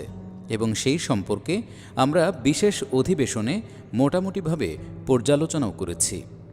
এখান থেকে বিদায় গ্রহণের পূর্বে আমি আমার সহকর্মী রুকন এবং মুত্তাফিকগণকে বর্তমানে সহযোগী সদস্য আমাদের কর্মপন্থা সম্পর্কে হে আমাদের রব, আমাদের স্ত্রী ও সন্তানদের এমন গুণ বিশিষ্ট করে তোলো যে যাদের দেখে যেন আমাদের চক্ষু জুড়ায়, এবং আমাদেরকে পরহেজগার লোকদের অনুগামী করে দাও। সূরা ফুরকান আয়াত ৭৪।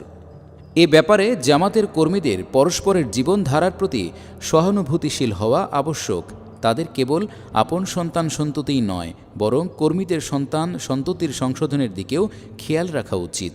কেননা অনেক সময় শিশুকে পিতার তুলনায় পিতার বন্ধুদের প্রভাব সহজেই গ্রহণ করতে দেখা যায়।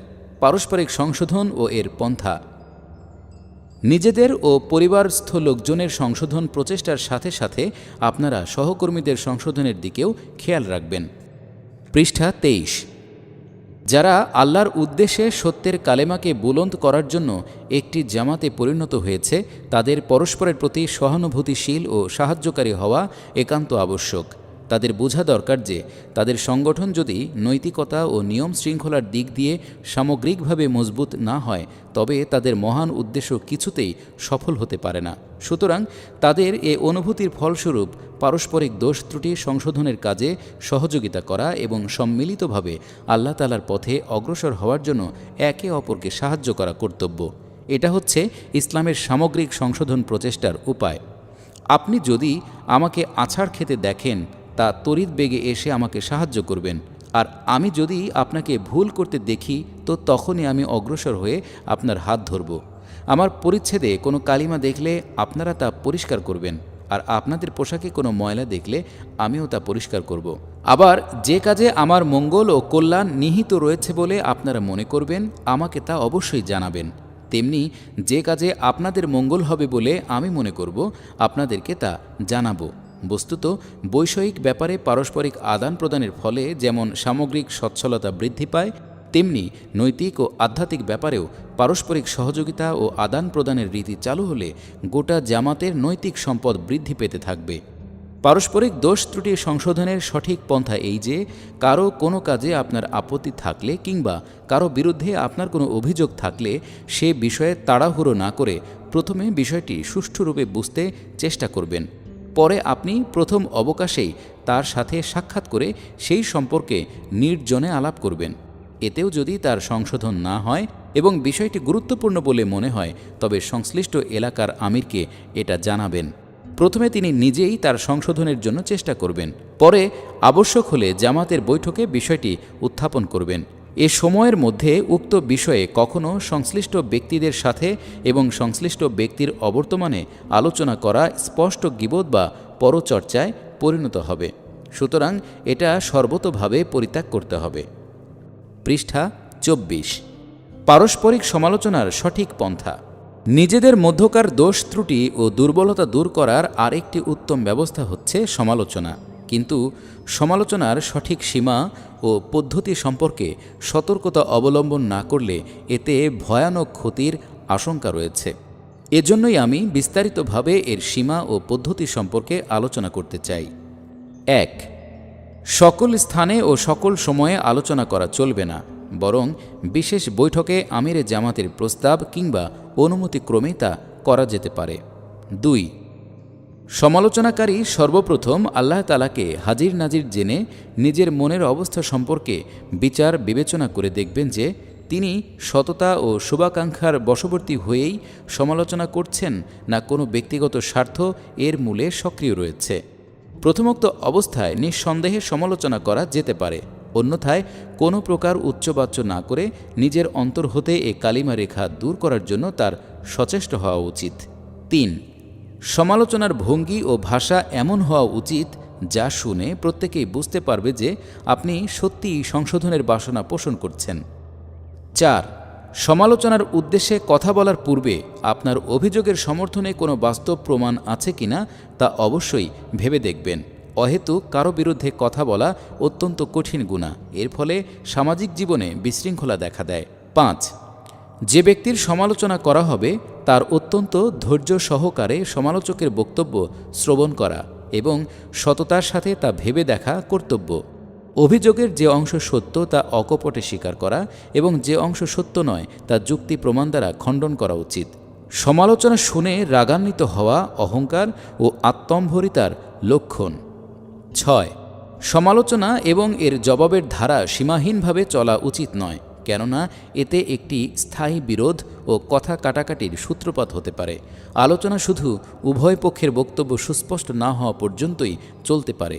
এরপরও যদি বিষয়টির মীমাংসা না হয় তবে আলোচনা সেখানেই স্থগিত রাখুন, যেন উভয় পক্ষ ধীর স্থিরভাবে এবং শান্ত মনে নিজেদের বক্তব্য সম্পর্কে চিন্তাভাবনা করতে পারে। পৃষ্ঠা 25। অতঃপর সে বিষয়ে যদি একান্তেই কোনো সিদ্ধান্ত গ্রহণ করতে হয় তবে পরবর্তী বৈঠকে পুনরায় তা উত্থাপন করা যেতে পারে। কিন্তু এতৎসত্ত্বেও আপনাদের জামাতে বিরোধী বিষয় সম্পর্কে চূড়ান্ত সিদ্ধান্ত গ্রহণ করার ব্যবস্থা থাকা এবং উক্ত সিদ্ধান্তের ফলে বিরোধের সমাপ্তি ঘটা আবশ্যক। উল্লেখিত সীমার প্রতি লক্ষ্য রেখে যে সমালোচনা করা হবে তা শুধু কল্যাণকরী নয়, জামাতের নিয়ম শৃঙ্খলা বজায় রাখার জন্য অত্যন্ত প্রয়োজনীয় বটে। এ ধরনের ব্যবস্থা ছাড়া কোনো সংগঠনই সঠিকভাবে বেশি দূর অগ্রসর হতে পারে না। সুতরাং কাউকেও এ সমালোচনার ঊর্ধ্বে রাখা উচিত নয়। আপনাদের আমির, মজলিসে শুরা অথবা গোটা জামাতই হোক না কেন, কেউই সমালোচনার ঊর্ধ্বে নয়। আমি এটাকে জামাতের অস্তিত্ব বজায় রাখার জন্য একান্ত অপরিহার্য মনে করি। আমার দৃঢ় বিশ্বাস এই যে যেদিন আমাদের জামাতে এ সমালোচনার দ্বার রুদ্ধ হয়ে যাবে ঠিক সেদিন হতেই আমাদের অধঃপতন শুরু হবে। এজন্যই আমি প্রথম হতেই প্রত্যেকটি সাধারণ সম্মেলনের পরে জামাতের কার্যাবলী ও ব্যবস্থাপনার সমালোচনা পর্যালোচনার জন্য রুকনদের একটি বিশেষ বৈঠক অনুষ্ঠান করে আসছি। এ ধরনের বৈঠকে সর্বপ্রথমে আমি নিজেকে সমালোচনার জন্য পেশ করি, যেন আমার বিরুদ্ধে কিংবা আমার কোনো কাজে কারো কোনো আপত্তি বা অভিযোগ থাকলে তারা সকলের সামনে বিনা দ্বিধায় প্রকাশ করতে পারে। এটা হলে হয় আমার ভুল ত্রুটির সংশোধন হবে, নতুবা আমার জবাব শুনে অভিযোগকারী এবং তার ন্যায় অন্যান্য লোকদেরও ভুল ধারণা দূর হবে। গতরাতে ঠিক এ ধরনেরই একটি বৈঠক অনুষ্ঠিত হয়েছে। সেখানে প্রকাশ্য ও অবাধ সমালোচনার দৃশ্য আপনারা সকলেই প্রত্যক্ষ করেছেন। আমি জেনে বিস্মিত হলাম যে জামাতের যেসব কর্মী এই প্রথমবার এ ধরনের দৃশ্য দেখার সুযোগ পেয়েছেন তারা নাকি খুবই মর্মাহত হয়েছেন। তারা কিরূপ দৃষ্টিভঙ্গিতে এর বিচার করেছেন আমি জানি না, তবে দূরদৃষ্টি নিয়ে বিচার বিশ্লেষণ করলে তাদের নিকট জামাতের গুরুত্ব পূর্বাপেক্ষা বৃদ্ধি পেত। এ ভূখণ্ডে জামাত ইসলামী ছাড়া এমন কোন সংগঠন রয়েছে যেখানে 300-400 প্রতিনিধি একত্রে এক স্থানে বসে কয়েক ঘন্টা যাবৎ এরূপ অবাধ ও প্রকাশ্য সমালোচনা করার পরও একখানা চেয়ারও ভাঙে না, একটি মাথাও ফাটে না, বরং বৈঠক সমাপ্তকালে কারো মনে এতটুকু কালিমা রেখা পর্যন্ত অবশিষ্ট থাকে না। পৃষ্ঠা 26। আনুগত্য ও নিয়ম শৃঙ্খলা সংরক্ষণ। আরেকটি বিষয়ে আমি আপনাদের দৃষ্টি বিশেষভাবে আকৃষ্ট করার প্রয়োজন অনুভব করছি, তা এই যে এখনও আমাদের মধ্যে আনুগত্য ও নিয়ম শৃঙ্খলার যথেষ্ট অভাব দেখা যাচ্ছে।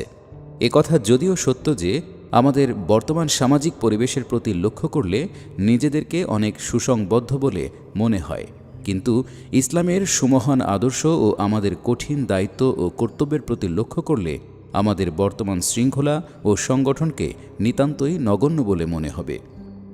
আপনারা মুষ্টিমেয় কয়েকজন লোক যৎ সামান্য উপায় উপাদান নিয়ে কর্মক্ষেত্রে প্রবেশ করেছেন, অথচ ফাসিকি ও জাহিলিয়াতের কয়েক হাজার গুণ অধিক শক্তি এবং কয়েক লক্ষ গুণ বেশি উপায় উপাদানের মোকাবেলায় শুধু বাহ্যিক জীবন ব্যবস্থারই নয়, বরং এর অন্তর্নিহিত ভাবধারায়ও আমূল পরিবর্তন সাধন করাই হচ্ছে আপনাদের লক্ষ্য। কিন্তু আপনারাই হিসেব করে দেখতে পারেন, সংখ্যা, শক্তি কিংবা উপায় উপাদানের দিক দিয়ে প্রতিপক্ষের সাথে আপনাদের কোনো তুলনাই হয় না। এমতাবস্থায় আপনাদের কাছে নৈতিক ও সাংগঠনিক শক্তি ছাড়া আর কোন জিনিসটি আছে যার সাহায্যে প্রতিযোগিতায় সাফল্য লাভের আশা পোষণ করতে পারেন? আপনাদের সততা ও বিশ্বস্ততা সম্পর্কে সমাজ মনে যদি আস্থা জন্মে এবং আপনাদের সংগঠন যদি এতখানি শক্তিশালী হয় যে জামাতের দায়িত্বশীল ব্যক্তিগণ আবশ্যক বোধে একটিমাত্র ইশারাই প্রয়োজনীয় শক্তি সমাবেশ করতে সক্ষম হবেন, কেবল তখনই আপনাদের মহান উদ্দেশ্য সফল হতে পারে। ইসলামী দৃষ্টিভঙ্গিতে দ্বীন ইসলামের বাস্তব রূপায়ণের উদ্দেশ্যে গঠিত কোনো জামাত তার নির্বাচিত আমিরের নেক কাজে আনুগত্য করা মূলত আল্লাহ এবং তার রাসূল সাল্লাল্লাহু আলাইহি ওয়াসাল্লামেরই আনুগত্যের শামিল। যে ব্যক্তি আল্লাহ তালার কাজ মনে করে এ আন্দোলনে শরিক হয়েছে এবং আল্লাহ তালার রেজামন্দির উদ্দেশ্যেই নিজেদের মধ্য থেকে কাউকে আমির নির্বাচিত করেছে, সে উক্ত আমিরের জায়েজ ও সঙ্গত আদেশ নিষেধ পালন করে মূলত তার নয় বরং আল্লাহ এবং রাসূলের প্রতি আনুগত্য প্রকাশ করে থাকে। মোট কথা, আল্লাহ এবং তার মনোনীত দ্বীনের তথা জীবন ব্যবস্থার সাথে তার যত ঘনিষ্ঠ সম্পর্ক থাকবে সে তত বেশি আনুগত্য পরায়ণ বলে প্রমাণিত হবে। পক্ষান্তরে এই সম্পর্কে যে ব্যক্তি যতখানি পশ্চাৎপদ ও দুর্বল থাকবে, আনুগত্য ও নিয়ম শৃঙ্খলা রক্ষার ব্যাপারে সে ততখানি দুর্বল সাব্যস্ত হবে। পৃষ্ঠা ২৭। আপনার উপর যার যতটুকু প্রভুত্ব নেই, আপনি যাকে শুধু আল্লাহ তালার কাজের জন্যই আমির হিসেবে বরণ করেছেন, একজন লোকের ন্যায় নিজের অভিরুচি, পছন্দ এবং স্বার্থের বিরুদ্ধে তার নির্দেশ আপনি একান্ত নিষ্ঠার সাথে পালন করে চলবেন, এতদ অপেক্ষা বড় কুরবানি আর কি হতে পারে। যেহেতু এ কুরবানি মূলত আল্লাহ তালার জন্যই করা হচ্ছে, সেজন্য আল্লাহ তালার নিকট হতেও এর বিনিময়ে বিরাট পুরস্কার পাওয়া যাবে। পক্ষান্তরে কোনো ব্যক্তি যদি এ আন্দোলনের শরিক হওয়ার পরও কোনো অবস্থাতেই ছোট কাজে রাজি না হয়, আনুগত্য করাটাকে মর্যাদা হানিকর মনে করে অথবা কোনো নির্দেশের ফলে মনে মনে ক্ষুণ্ণ হয় এবং এতে বিরক্তি ও অস্বস্তি বোধ করে, কিংবা নিজের ইচ্ছা ও স্বার্থের খেলাপ কোনো আদেশ পালনে ইতস্তত করে, তবে বুঝতে হবে সে এখনও তার ইচ্ছা প্রবৃত্তিকে আল্লাহ তাআলার সামনে সম্পূর্ণরূপে নত করেনি এবং এখনও তার আমিত্ববোধ, নিজের দাবি দাওয়া পরিত্যাগ করেনি। জামাতের নেতৃবৃন্দের প্রতি উপদেশ। জামাতের সদস্যগণকে আনুগত্যের অনুরোধ জানাবার সাথে সাথে জামাতের নেতৃবৃন্দকে আমি হুকুম চালাবার সঠিক পন্থা শিক্ষা করার উপদেশ দিচ্ছি। যিনি জামাতের কোনো দায়িত্বপূর্ণ পদে অভিষিক্ত হবেন, যার অধীনে কিছু সংখ্যক লোক থাকবে, তার পক্ষে নিজেকে বড় কিছু একটা মনে করে অধস্তন সহকর্মীদের উপর অহেতুক কর্তাগিরি ফলানো কোনো মতেই সঙ্গত নয়। তার পক্ষে কখনো প্রভুত্বের স্বাদ গ্রহণ করা উচিত নয়, বরং সহকর্মীদের সাথে নম্র ও মধুর ব্যবহার করাই তার কর্তব্য। কোনো কর্মীর মনে বিদ্রোহের ভাব ও উচ্ছৃঙ্খল মনোবৃত্তি মাথাচাড়া দেওয়ার দায়িত্ব যেন তার কোনো ভুল কর্মপন্থার ওপর অর্পিত না হয়, সেজন্য সর্বদা তার বিশেষভাবে সতর্ক থাকা দরকার। যুবক, বৃদ্ধ, দুর্বল, সবল, ধনী, গরিব ইত্যাদির বাছ বিচার না করে সকলের জন্য একই ধারা অবলম্বন করা তার পক্ষে সমীচীন নয়, বরং কর্মবণ্টনের সময় জামাতের বিভিন্ন কর্মীর ব্যক্তিগত অবস্থার প্রতি বিশেষভাবে লক্ষ্য রাখা উচিত এবং যে যতটুকু সুযোগ সুবিধা লাভের যোগ্য তাকে ততটুকু সুযোগ সুবিধা দেয়া উচিত। জামাতকে তার এমনভাবে গড়ে তোলা উচিত যেন আমির কোন বিষয়ে উপদেশ দিলেন কিংবা আবেদন করলেন, কর্মীগণ যেন তা নির্দেশ হিসেবেই গ্রহণ করে তদ অনুযায়ী কাজ সম্পন্ন করে। কোনো বিষয়ে যদি আমিরের আবেদন কার্যকরী না হয় এবং বাধ্য হয়ে তিনি হুকুম দেওয়ার প্রয়োজন বোধ করেন, তবে তা দ্বারা সাংগঠনিক চেতনারই অভাব প্রমাণিত হয়। পৃষ্ঠা ২৮।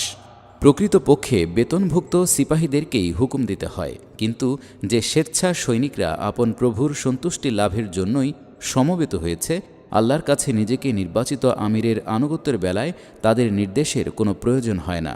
তাদের জন্য শুধু এটুকু ইশারাই যথেষ্ট যে অমুক জায়গায় অমুক কাজ সম্পাদন করে আপন প্রভুর খেদমত আঞ্জাম দেওয়ার সুযোগ তোমার উপস্থিত হয়েছে।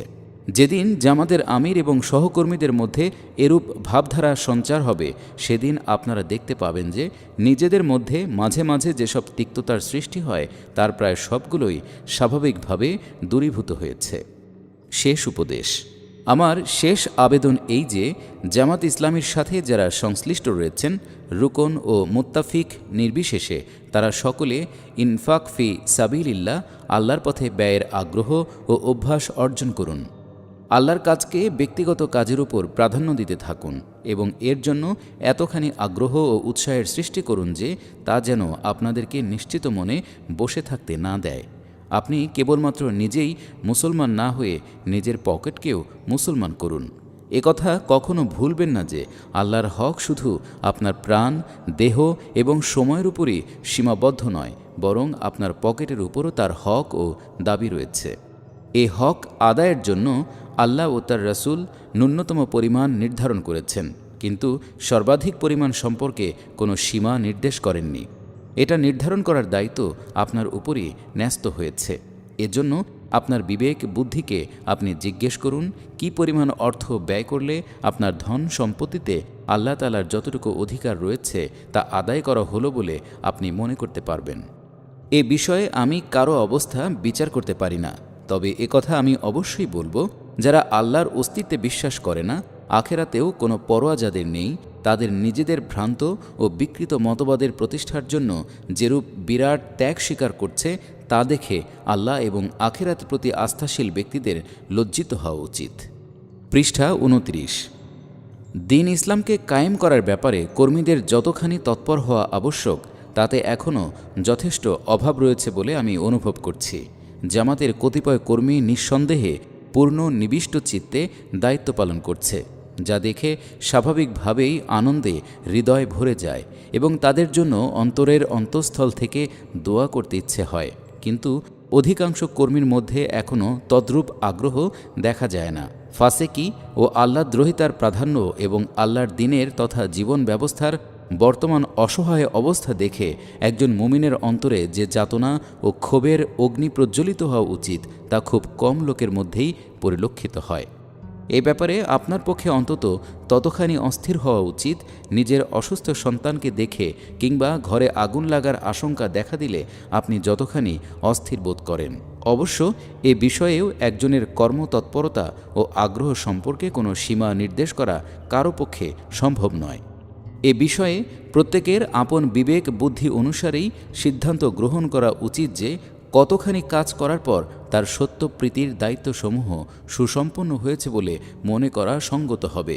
অবশ্য আপনাদের শিক্ষার জন্য সেই সমস্ত বাতিলপন্থীদের কর্মতৎপরতার প্রতি একবার লক্ষ্য করাই যথেষ্ট হবে, যারা দুনিয়ার বুকে কোনো না কোনো বাতিল মতবাদের প্রচার ও প্রতিষ্ঠার জন্য অষ্টপ্রহর সংগ্রাম করছে এবং সেজন্য নিজেদের জান মাল উৎসর্গ করেছে।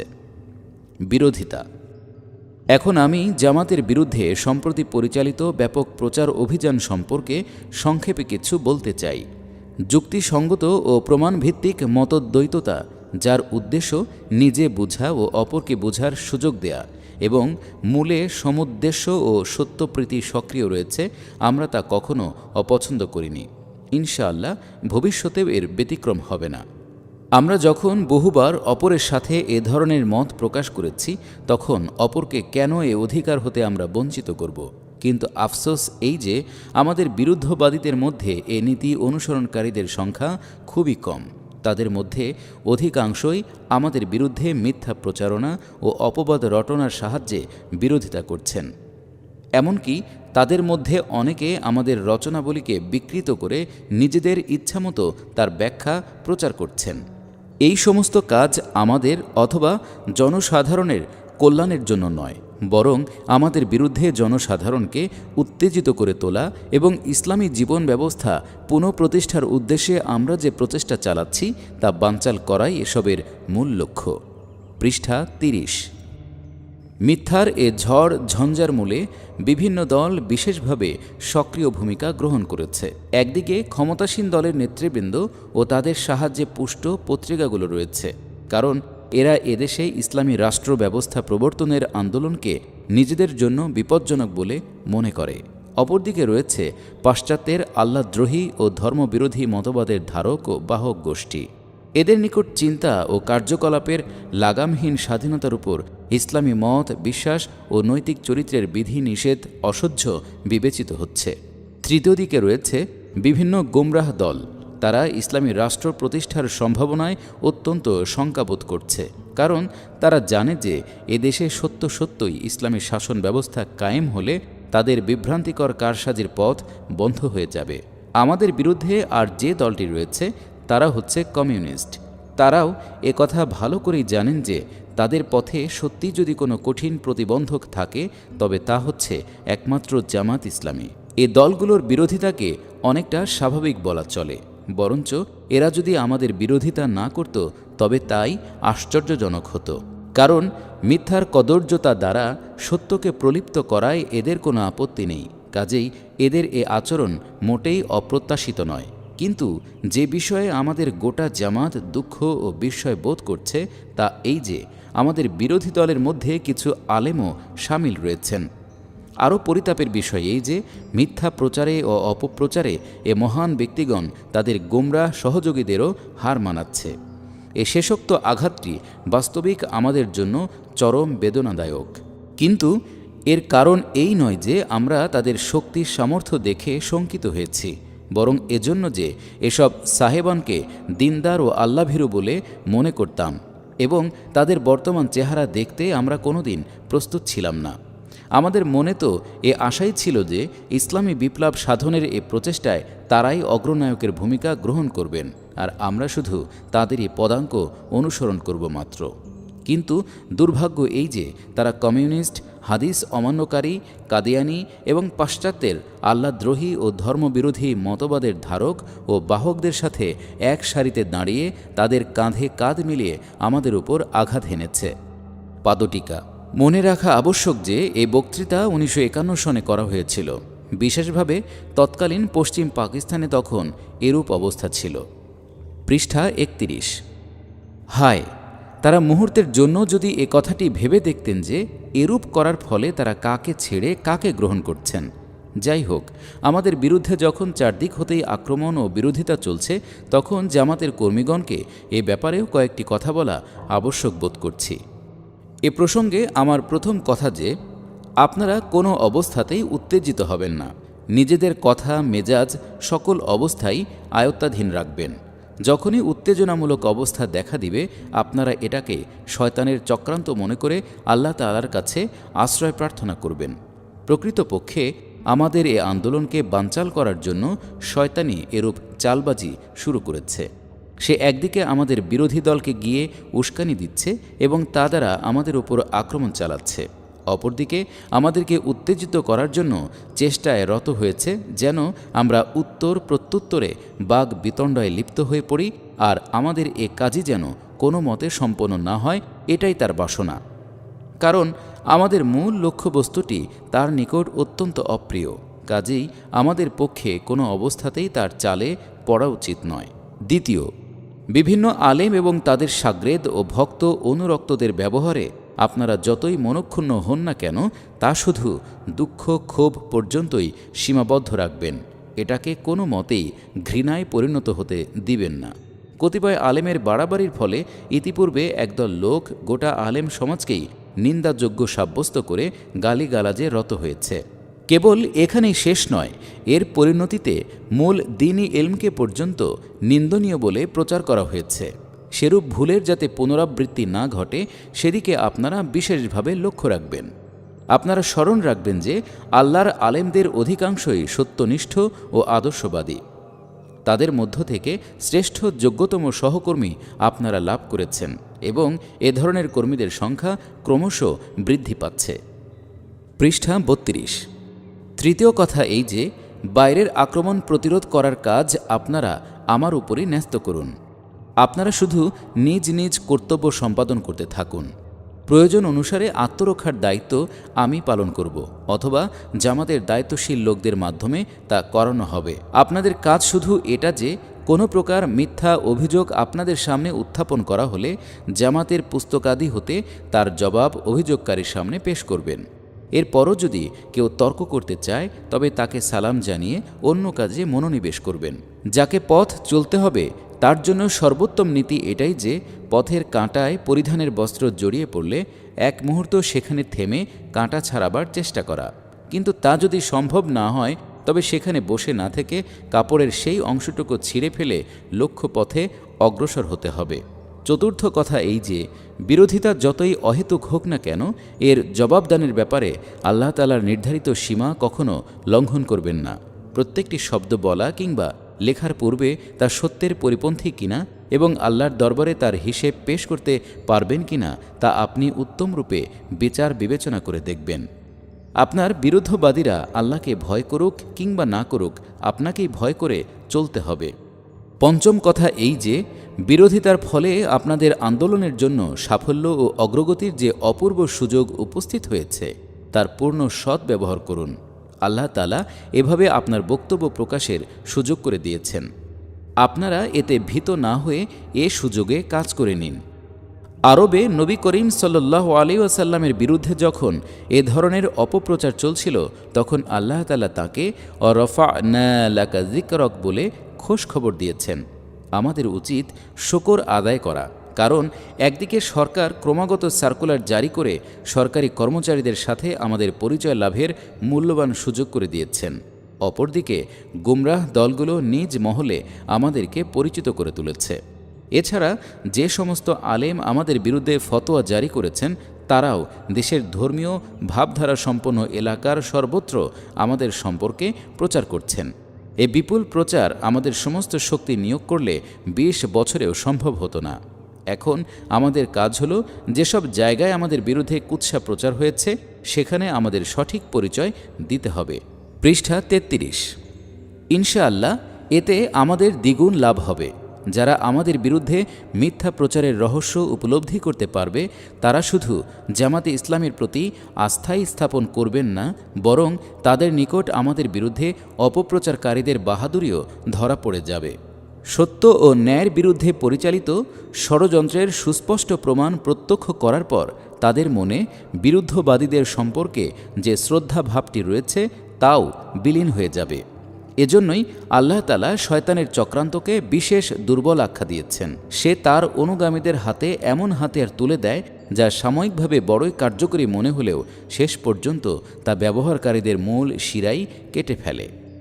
পরিশেষে আমি জামাতের সাথে সংশ্লিষ্ট আলেম কর্মীগণকে বলতে চাই যে আপনারা নিজ নিজ গোত্রের আলেমগণকে বিশেষভাবে বুঝিয়ে দিন।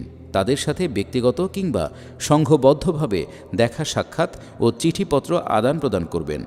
তাদেরকে আপনারা বুঝিয়ে বলুন আপনারা যা করছেন তার পরিণাম চিন্তা করছেন কি। ইতিপূর্বে বিভিন্ন সময়ে আপনাদের সাথে আধুনিক শিক্ষিত লোকদের যে বিরোধ দেখা দিয়েছিল তার ফলে শুধু আপনাদেরই নয় বরং ইসলামের মর্যাদার উপর কঠিন আঘাত পড়েছে। এখন জামাত ইসলামী আধুনিক শিক্ষিতদের মধ্য থেকে একদল যোগ্যতম ব্যক্তিকে ইসলামের দিকে আকৃষ্ট করতে শুরু করেছে এবং দ্বীনের প্রতি আন্তরিক শ্রদ্ধা ও আকর্ষণের ফলেই তারা আপনাদের নিকটবর্তী হচ্ছে। ঠিক এই সময়ই আপনারা জামাতের বিরুদ্ধে আক্রমণ অভিযান শুরু করলেন, তাও আবার এমন ন্যাক্কারজনক পন্থায় যে আধুনিক শিক্ষিতগণ তো দূরের কথা, আপনাদের সাগরেদগণের মনেও আপনাদের প্রতি ভক্তি শ্রদ্ধা বজায় রাখা কঠিন হয়ে পড়েছে। এ সমস্ত কার্যকলাপ দ্বারা আপনাদের কি উপকারটা হবে বলে আশা করেন? এ কথা তো আপনারাও জানেন যে এদেশে ইসলামী রাষ্ট্র ব্যবস্থা প্রবর্তন ও তা সুষ্ঠুভাবে পরিচালনা করা অন্তত আপনাদের কাজ নয়।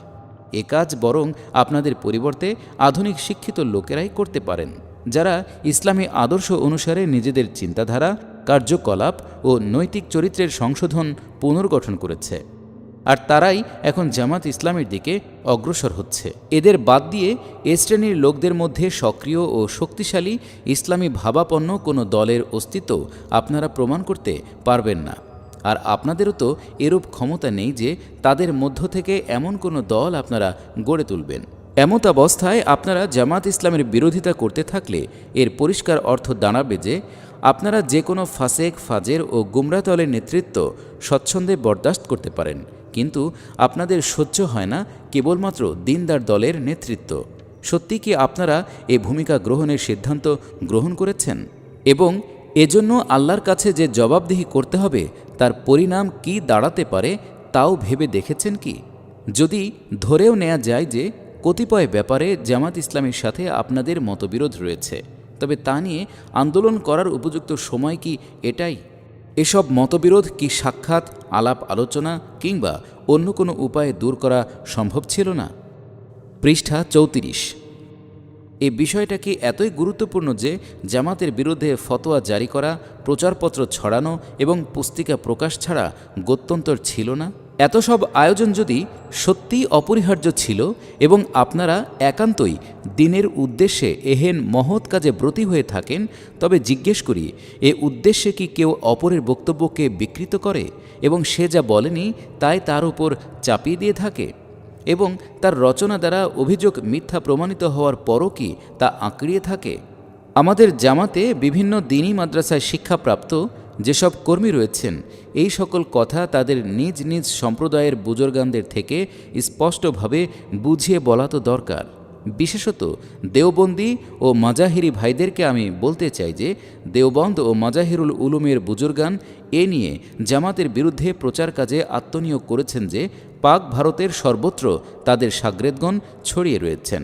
কাজেই তারা যদি কোনো ফতোয়া কিংবা প্রচারপত্র প্রকাশ করেন, তবে সমস্ত দেওবন্দি ও মাজাহিরি শাগরেদ চোখ বন্ধ করে নিছক গুরুভক্তি ও উপদলীয় বিদ্বেষ নিয়ে চারদিক থেকে তাদের সুরে সুর মিলিয়ে জামাতের উপর হামলা চালাতে থাকবে। এমতাবস্থায় তাদের ভ্রান্ত ধারণা দূর করা এবং তাদেরকে একথা বুঝিয়ে বলা আপনাদেরই কর্তব্য যে দেওবন্দ ও মাজাহিরুল উলুম হতে আমরা পবিত্র কোরআন ও হাদিসের শিক্ষা অবশ্যই হাসিল করেছি, কিন্তু ঈমান বিক্রি করতে শিখিনি।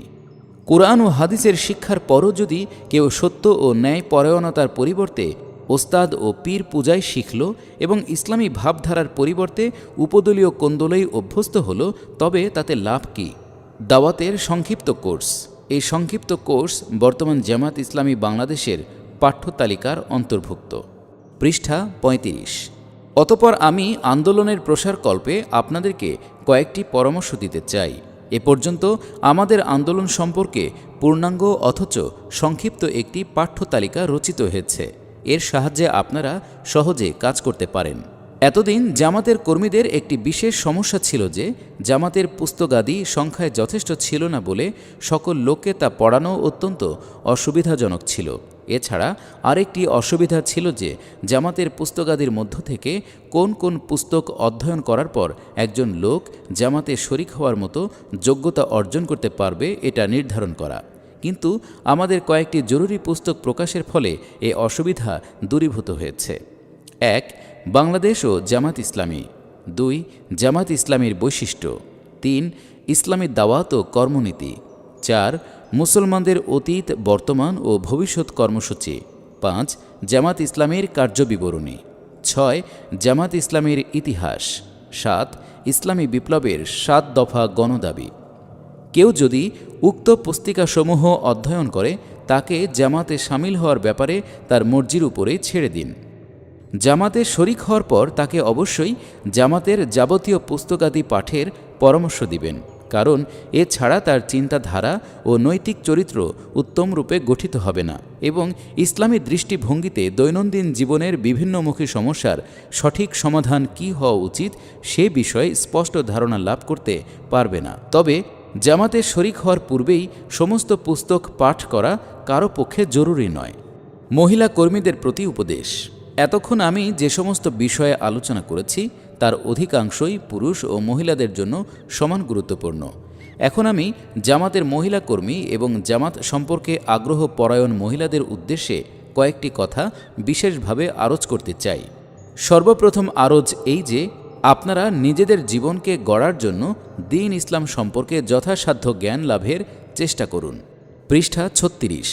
আপনারা শুধু কুরআন শরীফের অর্থ বুঝে পাঠ করেই ক্ষান্ত হবেন না, বরং হাদিস এবং ফিকাহ সম্পর্কে কিছু পড়াশোনা অবশ্যই করবেন।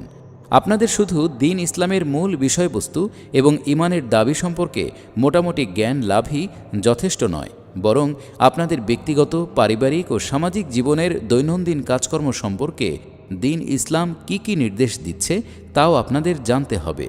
আজ মুসলমান পরিবারসমূহে যে শরিয়াত বিরোধী কার্যকলাপ প্রচলিত হয়েছে এবং জাহিলি রসম রেওয়াজ স্থান লাভ করেছে, এর একটি অন্যতম প্রধান কারণ হচ্ছে দ্বীন ইসলামের হুকুম আহকাম সম্পর্কে মহিলাদের ব্যাপক অজ্ঞতা। তাই সর্বপ্রথম নিজেদের দুর্বলতাসমূহ দূর করাই আপনাদের প্রধান কর্তব্য। দ্বিতীয় কাজ এই যে দ্বীন ইসলাম সম্পর্কে আপনি যতটুকু শিক্ষা লাভ করবেন তদ অনুযায়ী নিজেদের বাস্তব জীবন, নৈতিক চরিত্র, আচার ব্যবহার ও সাংসারিক জীবনকে গড়ে তোলার চেষ্টা করবেন। একজন মুসলমান মহিলার চরিত্র এতখানি মজবুত হওয়া দরকার যে কোনো জিনিসকে যদি সত্য বলে বিশ্বাস করে তবে তার গোটা সংসার ও পরিবার পরিজন সকলে একযোগে বিরোধিতা করলেও যেন তার বিশ্বাস অটল থাকে। আবার যে জিনিসকে সে বাতিল বা অন্যায় বিশ্বাস করবে, কারো চাপে পড়ে এটাকে সত্য বলে স্বীকার করবে না। মাতা, পিতা, স্বামী ও পরিবারের অন্যান্য গুরুজন নিশ্চয়ই শ্রদ্ধার পাত্র। তাদের হুকুম অবশ্যই পালন করতে হবে। তাদের সাথে অবশ্যই আদব রক্ষা করে চলতে হবে। তাদের সাথে বেয়াদবি কিংবা উচ্ছৃঙ্খলাপূর্ণ ব্যবহার করা চলবে না। কিন্তু আল্লাহ ও তার রাসূলের অধিকার সকলের ঊর্ধ্বে। কাজেই আল্লাহ ও তার রাসূলের নাফরমানির পথে চলতে কেউ নির্দেশ দিলে আপনারা পরিষ্কার ভাষায় তা অস্বীকার করবেন। তিনি আপনার পিতাই হন কিংবা স্বামী। এই ব্যাপারে কোনো প্রকার দুর্বলতার প্রশ্রয় দেয়া চলবে না, বরং এর পরিণাম হিসেবে এই পার্থিব জীবনের যত ভয়ঙ্কর অবস্থায় দেখা দিক না কেন, আল্লাহ তাআলার উপর ভরসা রেখে আপনাকে তা হাসি মুখে বরদাস্ত করার জন্য প্রস্তুত হতে হবে। দ্বীনের আনুগত্যের ব্যাপারে আপনি যতখানি দৃঢ়তা প্রকাশ করবেন, ইনশাআল্লাহ আপনার পরিবেশে ততই এর শুভ প্রভাব বিস্তারিত হবে এবং বিভ্রান্ত পরিবারগুলোর সংস্কার সংশোধনেরও আপনি সুযোগ পাবেন। পক্ষান্তরে শরিয়াত বিরোধী রীতিনীতি এবং দাবির সামনে আপনি যতখানি নতি স্বীকার করবেন, ইসলামের বরকত ও কল্যাণের প্রভাব হতে আপনার সমাজ ও পরিবেশে ঈমান ও নৈতিক দুর্বলতার একটি জঘন্য দৃষ্টান্তে পরিণত হবেন। পৃষ্ঠা 37। আপনার তৃতীয় কাজ এই যে, প্রচার ও সংশোধনমূলক কাজে সংসারের লোকজন, নিজের ভাই বোন ও ঘনিষ্ঠ আত্মীয় স্বজনের প্রতি আপনাদের সর্বপ্রথম ও সর্বাপেক্ষা অধিক গুরুত্ব আরোপ করতে হবে। আল্লাহ তাআলা যে সমস্ত মহিলাকে সন্তান সন্ততি দান করেছেন, তাদের তো ইতিমধ্যেই পরীক্ষার প্রশ্নপত্র দিয়েছেন। এখন তারা যদি পাশের উপযোগী নম্বর লাভ না করেন, তবে অন্য কোনো জিনিসই তাদের ক্ষতিপূরণ করতে পারবে না। কাজেই তাদের নিকট সর্বাধিক গুরুত্বপূর্ণ লক্ষ্যবস্তু হচ্ছে নিজেদের সন্তান সন্ততি। এদেরকে দ্বীন ও দ্বীনী চরিত্র শিক্ষা দান করা তাদের কর্তব্য। বিবাহিতা মহিলাদের আরেকটি কর্তব্য হচ্ছে আপন স্বামীকে সৎ পথ প্রদর্শন করা। স্বামী যদি সৎ পথেই চলতে থাকেন, তবে এ ব্যাপারে তাকে যথাসাধ্য সাহায্য করা কর্তব্য। তাছাড়া একটি বালিকা আদব কায়দার সীমা রক্ষা করে নিজের পিতামাতার কাছে সত্যের কালেমা প্রচার করতে পারে এবং অন্ততপক্ষে ভালো ভালো পুস্তকাদি তাদেরকে পড়ার জন্য দিতে পারে।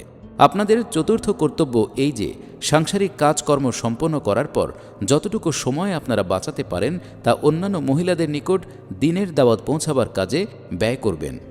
আপনারা ছোট ছোট বালিকা ও অশিক্ষিতা বৃদ্ধাগণকে লেখাপড়া শিখান এবং শিক্ষিতা মহিলাগণকে ইসলামী সাহিত্য পড়তে দেন।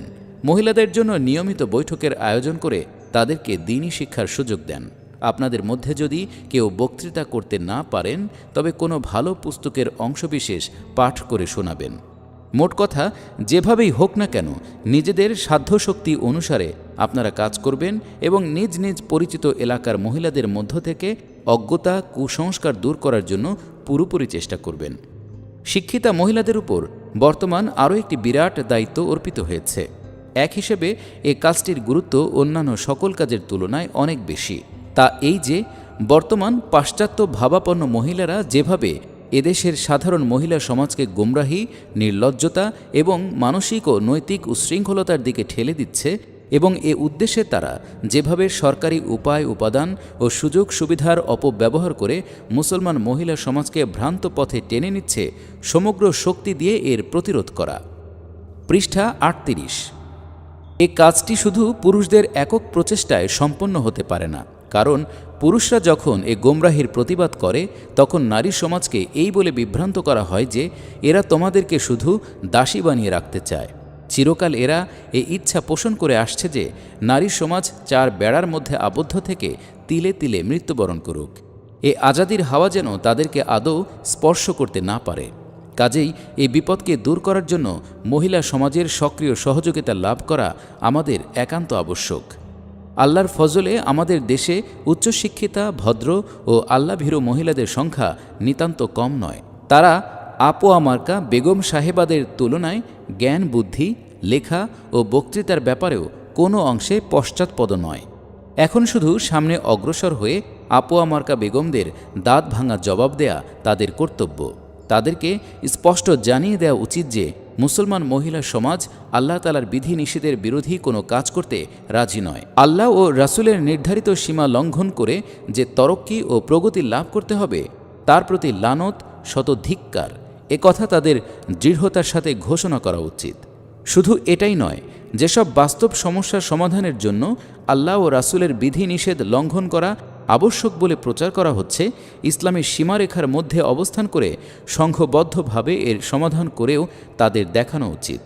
এরূপ কাজের ফলে বিভ্রান্তকারী পুরুষ নারীদের মুখ চিরতরে বন্ধ হয়ে যাবে।